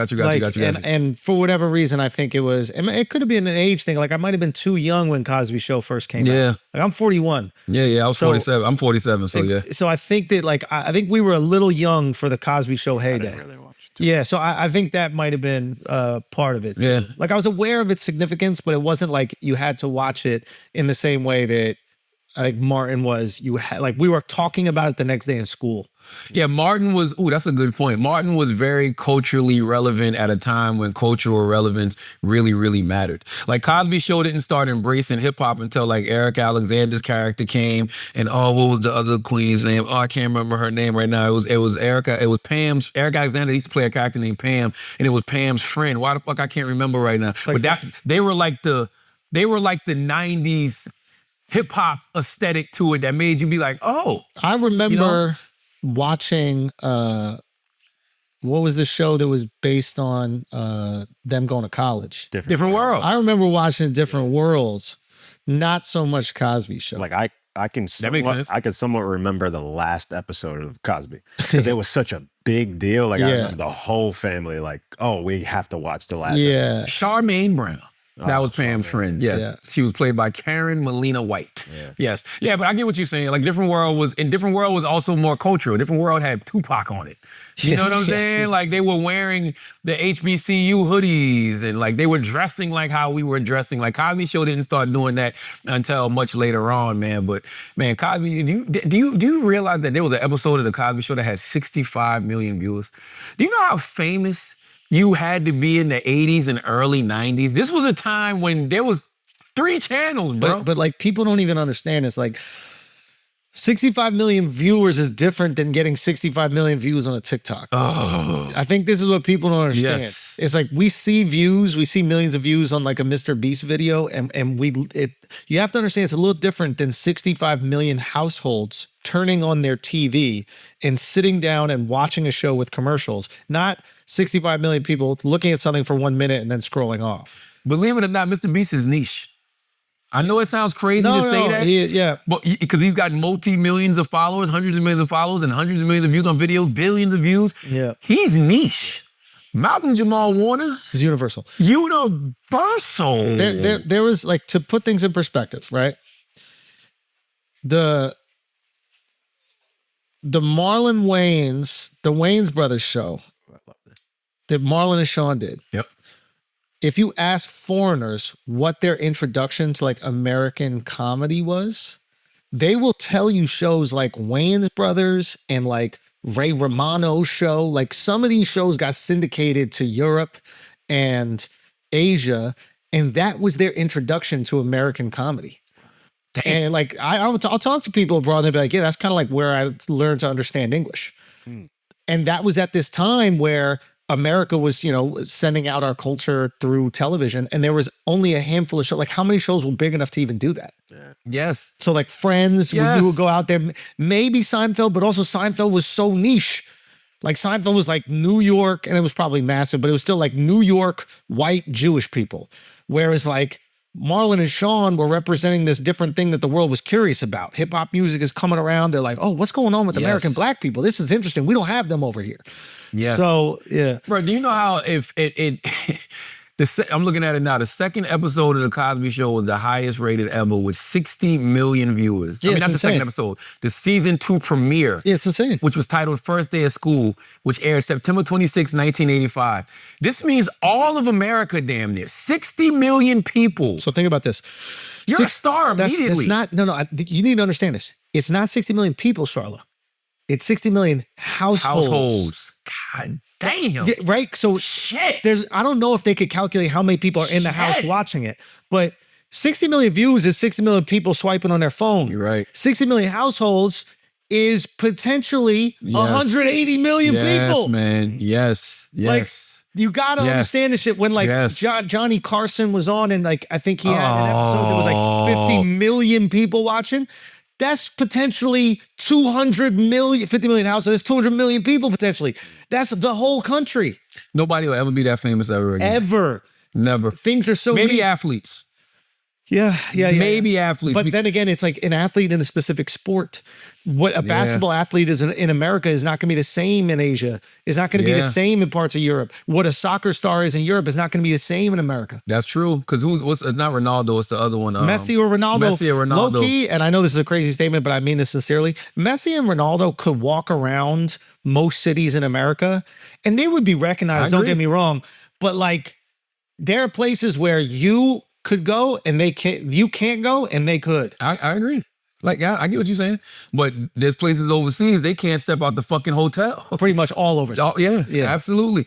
Absolutely. Speaking of late night, let's talk about this Colbert drama. Stephen Colbert. Do we have that up, Alex? Stephen Colbert. So Rest in Colbert peace, Ozzy Osbourne, too, man. Ozzy Osbourne R.I.P., passed man. away. R.I.P. The only difference between Ozzy Osbourne passing and Malcolm passing, Ozzy was 76. But he looked like an dealing with old Parkinson's. 76. Yeah, man. it is weird, right? Like you hear Ozzy Osbourne passing, you I like, thought he was 100. that's what I'm saying. Yeah, you're like yeah. rest in peace. But You lived a life. you lived man. a life. You lived a With life. Malcolm, you like, whoa, that was a shock. Ozzy been 76 since he had his own show on VH. I was shocked he was only 76. Say what? I was shocked he was only 76. I still didn't hear you. I was what the fuck? I was shocked. You treat me like I was shocked. yeah, He was only you treat 76. me like they used to treat Ozzy on the show. Like, we don't understand you, Ozzy. I was shocked he was only 76. Yeah. Are you sober now? No, yeah. I'm never, but I'm going to. But rest in peace to Ozzy Osbourne. Yes, the Late Show with Stephen Colbert is ending in 2026. CBS This is your South Carolina brethren, that's man. my guy, man. I've been on the Late Show probably. I think I might have been on the Late Show more than any guest. I'm not even joking. I think I came to your first appearance, if I'm not mistaken. I think so. I think you were with me. I was there. Yeah, I've been on the Late Show like 7-8 times. Like, but CBS announced that the Late Show with Stephen Colbert will end in May 2026, with the network calling Colbert irreplaceable and retiring the franchise. Colbert revealed the news to his audience, stating, "I found out just last night. Next year will be our last season. The decision to end the show was described by CBS as a purely financial decision against a challenging backdrop in late night, unrelated to the show's performance, our content, or any other." What did they say? Any other outside force or something like that? Colbert expressed gratitude to CBS and the audience, saying, "I'm so grateful to the Tiffany Network for giving me this chair and this beautiful theater to call home." What the fuck is the Tiffany Network? I guess it's like the umbrella that owns the show. I thought it was Paramount. I don't know. But it's probably within Paramount. Oh, got you. Something like that. The show, which Colbert took over in 2015, became known for leaning into liberal politics during the Trump era and providing a platform for Democratic politicians. Now, nobody thinks this was strictly purely financial. And can you make the argument as to why it's not purely financial? Yes, I can make the argument to why it's not purely financial, because Donald Trump has expressed his disdain for Stephen Colbert numerous times, just like he's expressed his disdain for Jimmy Kimmel. And Paramount is looking to be bought by Skydance. And in order for the Skydance merger to go through, it's like an $8 billion merger. In order for the merger to go through, Donald Trump has to approve the merger. The FCC has to approve it. And I think they have this guy there named David Carr, who's basically Donald's guy. Yes. And Donald hasn't said, "Hey, you got to fire him to do it." But I think he has to have a stamp of approval too. Maybe he does. But the FCC has been holding it up.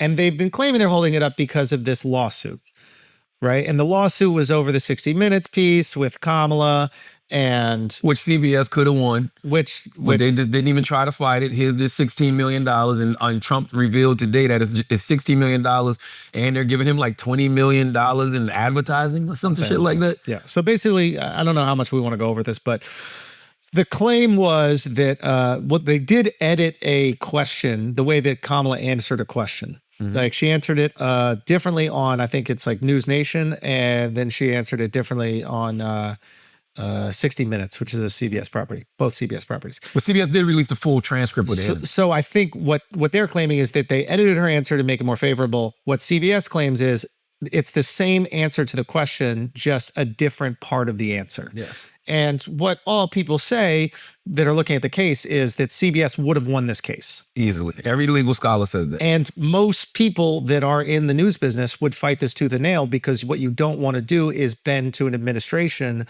that is concerned about you criticizing them, because it's important for the integrity of news networks to not bend. But in this certain situation, Paramount is putting their bottom line in front of the integrity of their business.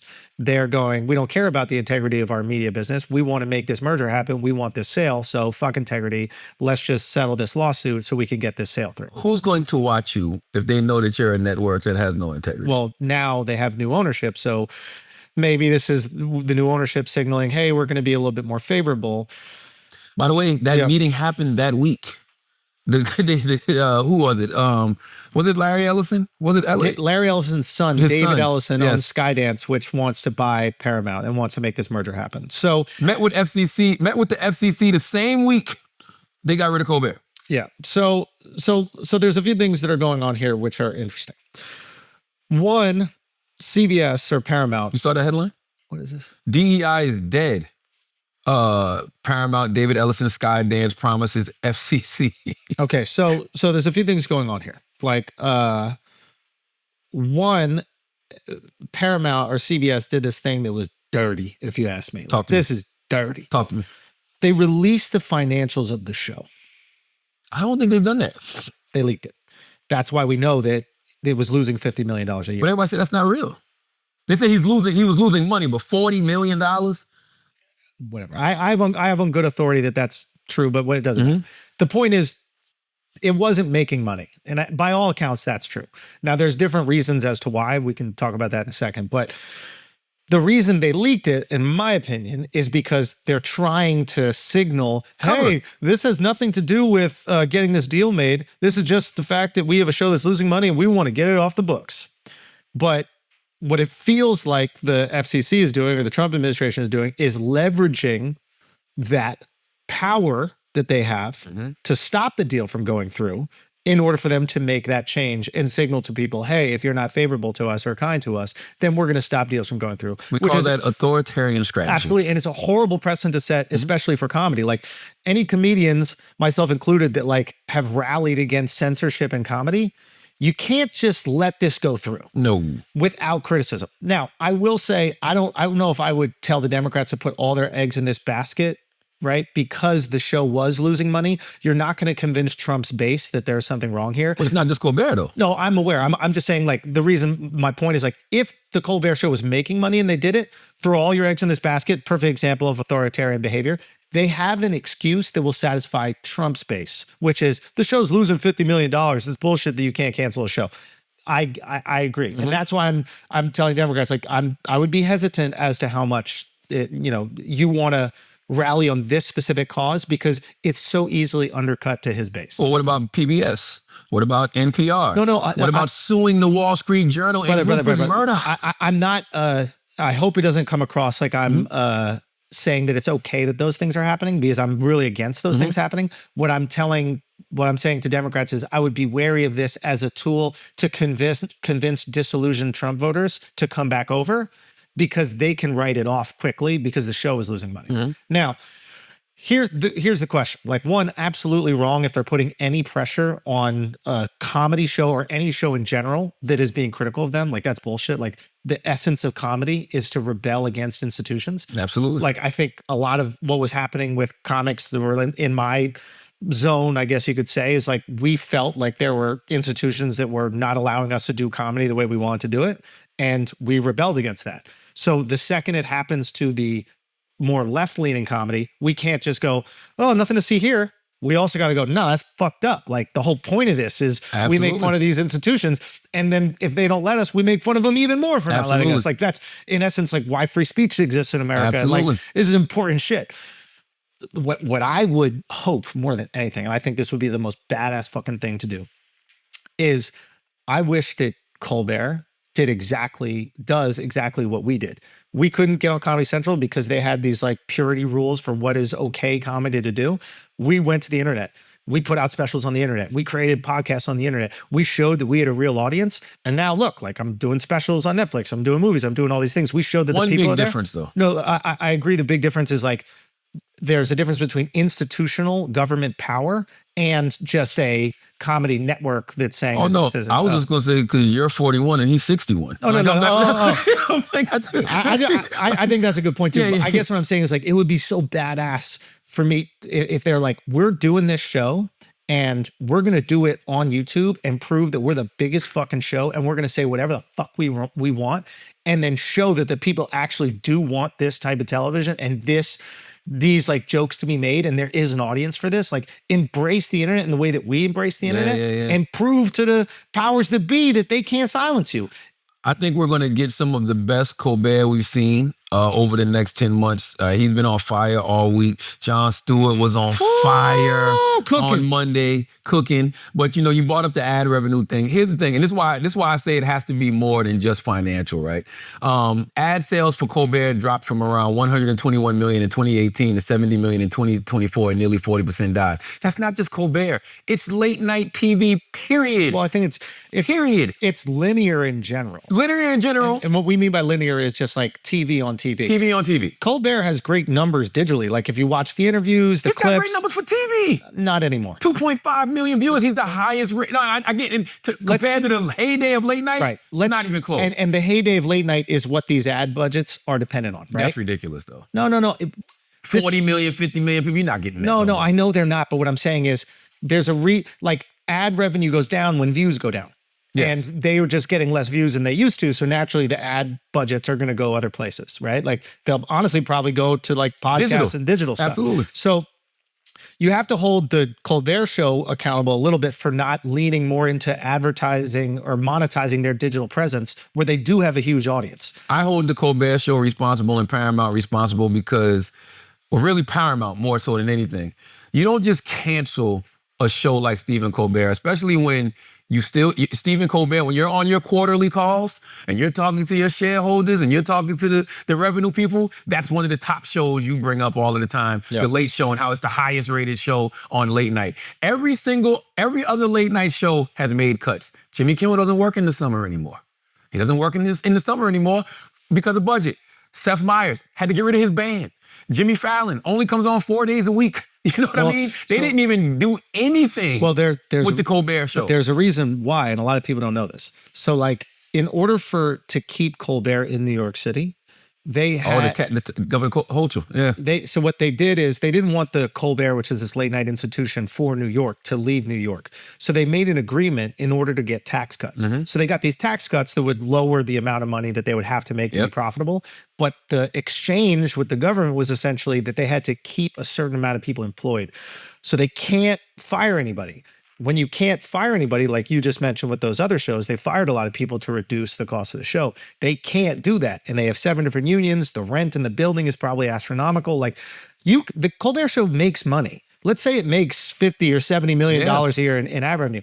It doesn't cost that much money to make that show. It costs that much money to make that show, where they make it, how they make it. They could downsize this show. They could do the show for $20 million. They did it during COVID. Exactly. I wouldn't do that version, but something a little bit more scaled up, but not too much. This is why I'm saying, like, if they wanted to go after it, and I know Steven's 61 and maybe he wants to spend time with his family, but if they wanted to go after it and use the internet, the internet, I think people would respond to this in such incredible fashion, and it would really prove to the powers that be, like, yo, we're not going to be silenced. You could say whatever the fuck you want to say, and we have the platforms available for us to do it. Now, it's a big undertaking.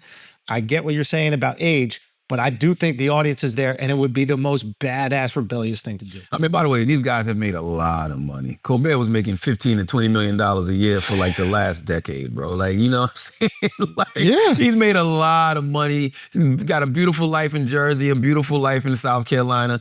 You might just want to hang it up. You might want to go out with a bang the next 10 months. My assumption is they asked him not to announce it for 6 months. Because Colbert probably got something in his contract that says that if you're not going to renew him, you need to give him 1 year advance notice. Most contracts exist like that.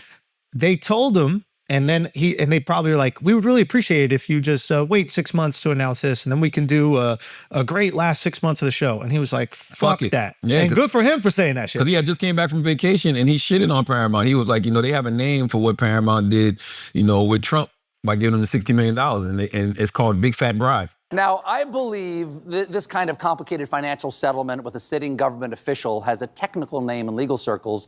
It's Big Fat Bribe. You know what I'm saying? By the way, Colbert and Jon Stewart have been on this. Like, I know everybody's just starting to pay attention this week.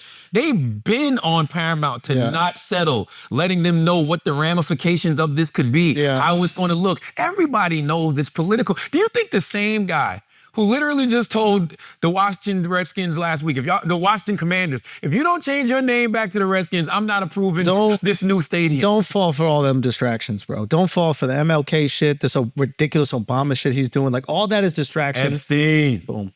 And I do not want people. And his ankles. I even think that's a distraction. No, you think so? Yeah. I think all of it is a distraction because he cannot release the Epstein shit because there's incriminating things with him in it.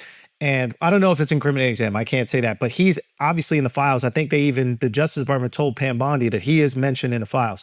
So he's doing everything he possibly can, and the administration doing everything they possibly can to not release the Epstein files. And I think a very important thing for everybody to know right now, and everybody who wants to be like, you had him on your fucking podcast, you did this, yeah, you're fine. Say that about me. That's totally fine. And you're right. You did it. Fine. Sure. Get that out. Just get all your frustration out, because now we gotta move forward. We can talk as long as we want about this. You can say whatever you want about me, but there's a certain point in time where you have a moment where he's not releasing the Epstein files. He's not stopping the pointless wars. He's increasing the budget. He's doing the 3 things that he promised his base he would not do. Remember, he ran on institutional reform, Charla. He ran That's right. saying the deep state is stopping us from doing all these things. That's right. And I'm not going to let that happen. Well, he has Congress and he has the presidency, and he's doing exactly what the institutions want him to do. So Democrats have this opportunity to be the party of reform. Yes. And make him the party of the institutions and the status quo. And the reform candidate always wins.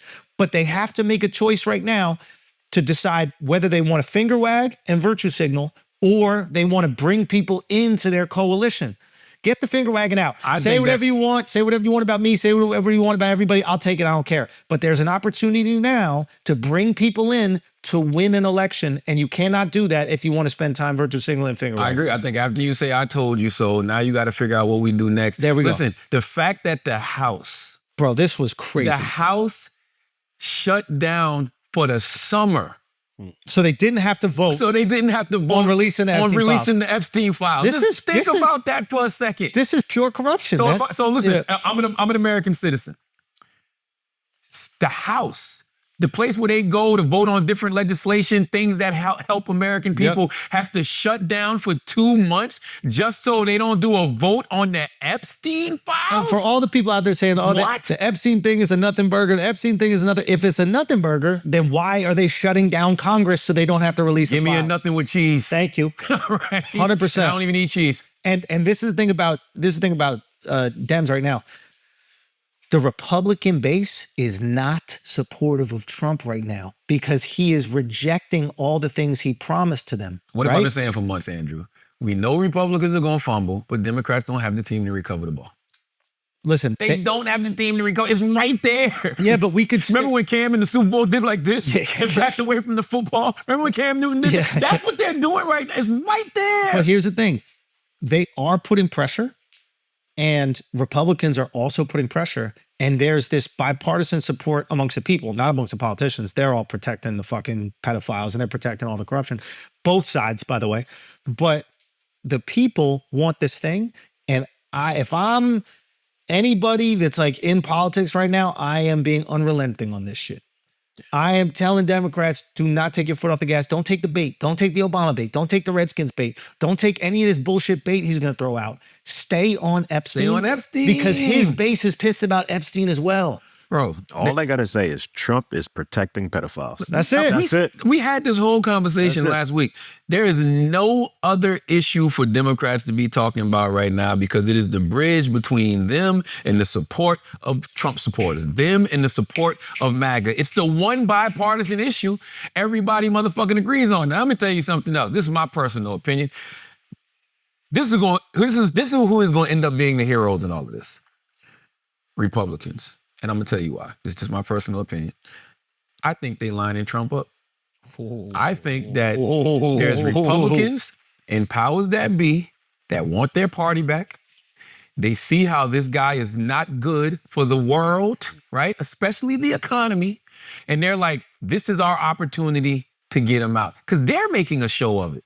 A couple weeks ago, House Speaker Mike Johnson was like, you got to release the Epstein files. Now all of a sudden, who lets people know we're taking the summer off so we don't have to bring the Epstein You files? don't get why do they get the summer? They're not teachers. That's what I'm saying. We still need laws in the summer. Like I didn't even know they got to take a break. They're putting the bat signal in the sky for everybody to just keep piling on about the Epstein. Who did they say? They say J.D. Vance went to go meet with who did he go? Rupert Murdoch and then was it Rupert? I don't know. Let me look that up, Alex. I can't remember. J.D. Vance went to go meet with somebody. My point is, I feel like this is a ploy by the GOP to lead a coup against Trump. Now, let me. And when they get him out, Yep. right? Mm-hmm. And they're the ones that, because they can throw him to the wolves. All the old Democrats in there, they love to throw them to the wolves. Just everybody got to go. Now they look like the heroes. Now they look like the party that spoke truth to power, the party that stood up to the pedophiles. Well, I don't care which party does it, but we need that shit to come out. Like it's absolutely absurd. But to your point right now, who released? Yep. Okay, so J.D. Vance just hit up Rupert Murdoch and his son Lachlan at their Montana ranch. Okay. This meeting was, what is this, ChatGPT? Do you ask ChatGPT to speak like Ebonics? Yeah. That's hilarious. Can I read to you? This is Alex's ChatGPT response. He goes, what did JD Vance, what did you ask it? He said, who did JD Vance recently meet with? Yeah, and this is the ChatGPT response from Alex, okay? Yo, JD Vance just hit up Rupert Murdoch and his son Lachlan at their Montana ranch. The meeting was low-key, no heads up, and lasted a few hours. Right after, the Wall Street Journal dropped a wild story about Trump and Epstein. Trump's now suing Murdoch for $10 billion over. Now, And listen. this came from the Economic Times. Now, listen here. Rupert Murdoch owns the Wall Street Journal. That's what I want to say. So to your point about Republicans pushing him out, right? Trump had a stranglehold over the Republican Party that the traditional like neocon Republicans did not like. That's right. But they had to get on board because Trump really galvanized the entire base. What's interesting is Rupert Murdoch owns Wall Street Journal, which released that doodle that he sent to Epstein, allegedly, so we don't get sued. I'm gonna be honest with you, I didn't believe that though. That he didn't do it? It just, you know why? Because it seemed too warm. When has Trump ever been that warm, bro? Yeah. It just seemed too warm. Now, unbeknownst to me, he does doodle a lot. I didn't know, right? I didn't notice. I saw the Daily Show the other day, and they were showing all his old drawings and stuff. But it just seemed too warm. I would like to see a picture of it too. I think that that's weird that they didn't show the picture. Yeah. But regardless of this, the point is Rupert Murdoch, who also owns Fox News, right? And I think that John was making an interesting point where it's like, Trump isn't even loyal to his loyalists. And it's like, but no, I would look at it the opposite way. I would go, Rupert is making a move on Trump. Yes. And to your point, Rupert, who is, I think to say what John was saying, who's been glazing Trump on Fox, is seemingly pivoting to, nah, you might be in on this. And maybe a lot of other people are in it, but it looks like they're making Trump the sacrificial lamb. They're sacrificial lamb, because if it's Trump and some other Republicans they can get rid of, and some Democrats they can get rid of, they don't give a fuck. Yo, and this they come out clean. This is where we need to be completely honest. It's like, if you are Trump's base and you fucking rah for Trump, if you find out that he's involved in this shit, there is no justification that you could possibly think of. No, none. There is no justification None. you could possibly think of. I'm sorry, like there is nothing you could possibly say that will make any of this okay. None. And this is the moment, and this is why I think it's important to put pressure. Like, if you care about America, I don't care about parties. Do you know what I mean? And I understand people, oh, you're Trump. I get it. Get it all out of your system. Right now, we have to focus on what is best. I was maybe stupid to believe that he was going to stop the foreign wars. Maybe I was stupid to believe that he was going to put out the Epstein shit. Maybe I was stupid to believe that he wasn't going to blow out the budget when he's saying Doge is going to drop it down and we're going to do all this amazing work. Maybe Elon was also stupid to believe that. Maybe a lot of people. There's 70+ million people that were. Okay, but fair enough. So I'll take that. I'll take that. But after taking it, I'm not just going to sit here in silence. Is that what you want me to do? You shouldn't.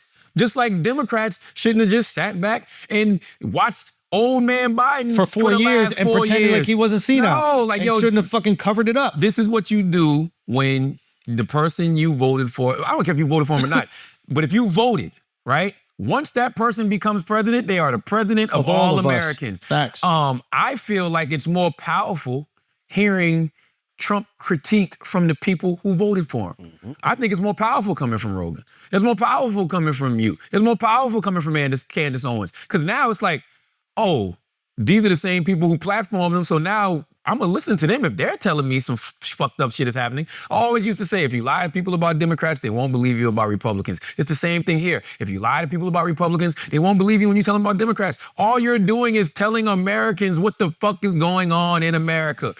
Yo, we got cool. But this shit he doing right now isn't what he motherfucking told us that he was going to do, and this shit is fucked up. What are we going to do about it? I'll tell you what, I think that the Democrats got a low-key star, by the way. Who?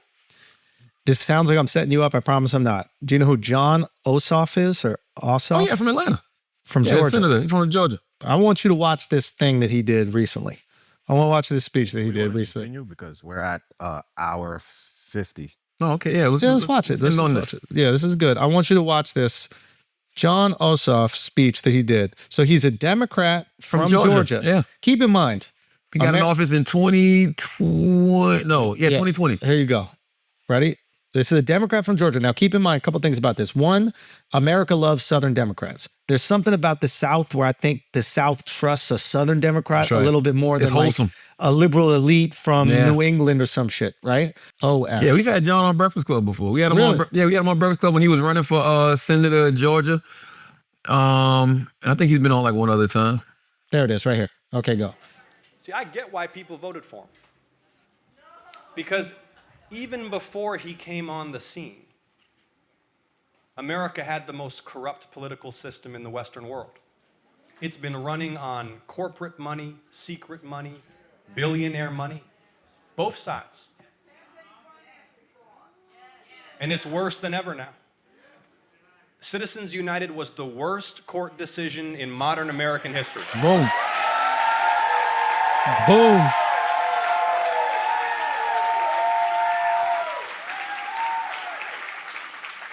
And when members of Congress aren't begging for money from lobbyists, they're trying to dodge getting carpet bombed by these super PACs.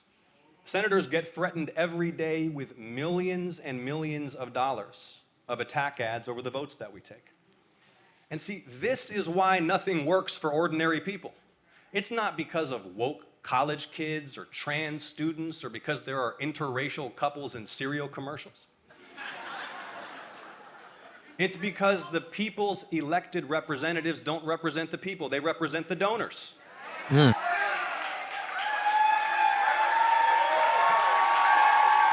that corruption is why they just defunded nursing homes to cut taxes for the rich.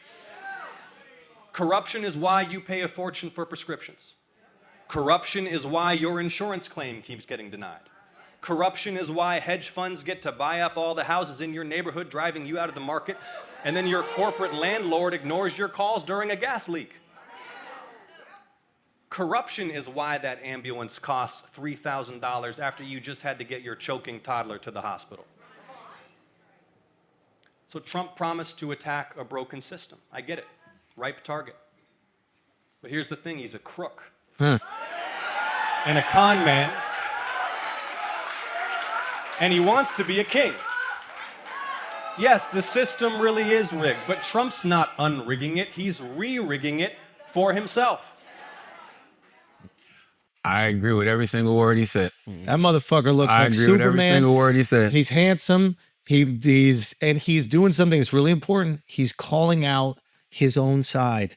Yes. I tell this to people all the time. You trust the waiter that tells you that the halibut sucks. Yes. You need to know that that waiter is going to tell you the truth. Yes. The waiter that recommends the most expensive dish on the menu, you don't trust at all. At all. He calls out how it affects Democrats as well. So now I go, oh, wow, this guy isn't just doing some bullshit. He's calling out the real problem in the system, which is money in politics. If you listen to the Brilliant Idiots podcast, you elected officials and government officials, we've given you the blueprint. Yep. I've been telling y'all for months, the next person from the Democratic Party, the future of the party, has to throw the old regime under the bus.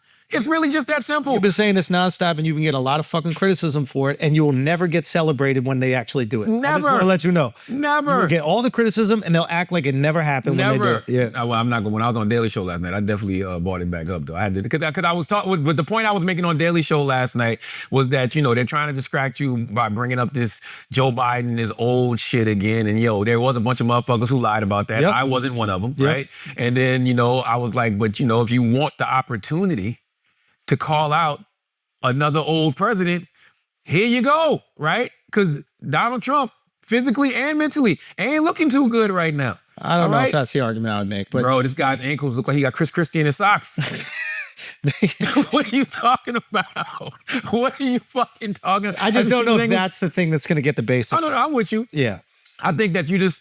It's an issue about age. The but Daily just Show audience is a how little... young the girls were. Yes, the Daily Show audience is different because they're an audience that actually pays attention to politics, so you can be nuanced and talk about a bunch of things at one time. But for the masses, Epstein, Epstein, Epstein, Epstein, Epstein, because Epstein is literally what brings people in the door. Now, like Jon Ossof is doing, I can show you how this guy, he didn't stop the wars, right? He's still taking the money from corporate donors, right? He's cutting your Medicaid. I can show you all of these other things he's doing, and you'll believe it now because now you finally believe he's a liar. All it takes is and by the way, And even worse than a liar is he is upholding the institutions that he swore that's to right. take down. In the first administration, he got to say, I want to make these changes, but the Democrats on Congress, they won't let me. Now there's nothing stopping him. He can release the Epstein files. He's not doing it. That's right. He can stop the wars. You can't stop Ukraine because Putin's a fucking psychopath and he just will continue to take it. But like Gaza, you could stop right now. He's not doing That's it. right. So, and obviously with the big beautiful bill, the budget, like shutting down Doge or just making Doge focus on USAID instead of the Pentagon budget or whatever these things are. And again, I don't know enough about the money in the Pentagon. I don't know how important it is that we develop these new military weapons to protect ourselves. So I don't want to speak out of turn about that shit. But my point is, there are things that he spoke to his base cared about. And then there are things he spoke to people who are not his base that I really cared about. I was tired of funding these wars when you got people in America struggling, dude. And that resonated. I wanted to know what happened with Epstein. And I don't like the idea that there are potentially government officials involved in covering up a pedophile ring. I don't like it at all. I want to know about that shit. And when you backtrack on those promises, it's going to make people enrage. And then it exposed what you were saying. Like, well, if he could lie about this, what else could he potentially lie about? Because you have a base of people who don't believe he's lying. Yeah. You know what I'm saying? And they haven't paid attention to all of the lies. So now that you got him caught in one, let me show you all the others. Because by the way, he doesn't even lie good when you actually pay attention to him. And the fact that he just finds a way to blame Democrats and Barack Obama for everything is hilarious. That's how I knew that they were desperate. He When they treats threw them the like Rock Obama Nation. shit out there. He treats them the way the culture treats Rock Nation. Yeah, You see yeah, what my yeah. t-shirt says, right? Yeah, blame Rock Blame Nation. Rock Nation. Your album didn't sell, blame Rock Nation. Blame Rock fucking Nation. Yeah. Okay, blame Rock Nation for every motherfucking thing. That's the way he treats Democrats and Obama. Obama is his Jay-Z, and Democrats are his Rock Nation. Hillary Clinton is his Desiree Perez. I'm serious. Blame them for everything. Yeah. We'll be back next week, man. As always, you want to do some after news or no? What do you think? We do it afterwards or We do it. if we have time? We've been here for 2 hours. Fair enough. As always, if you listen to this podcast, you think we're smart, you think we're intelligent, you think we're brilliant, you're absolutely right. But if you listen to this podcast and you think we're just a couple idiots who don't know shit, you're right too. It's the Brilliant Idiots Podcast. Thank you for listening.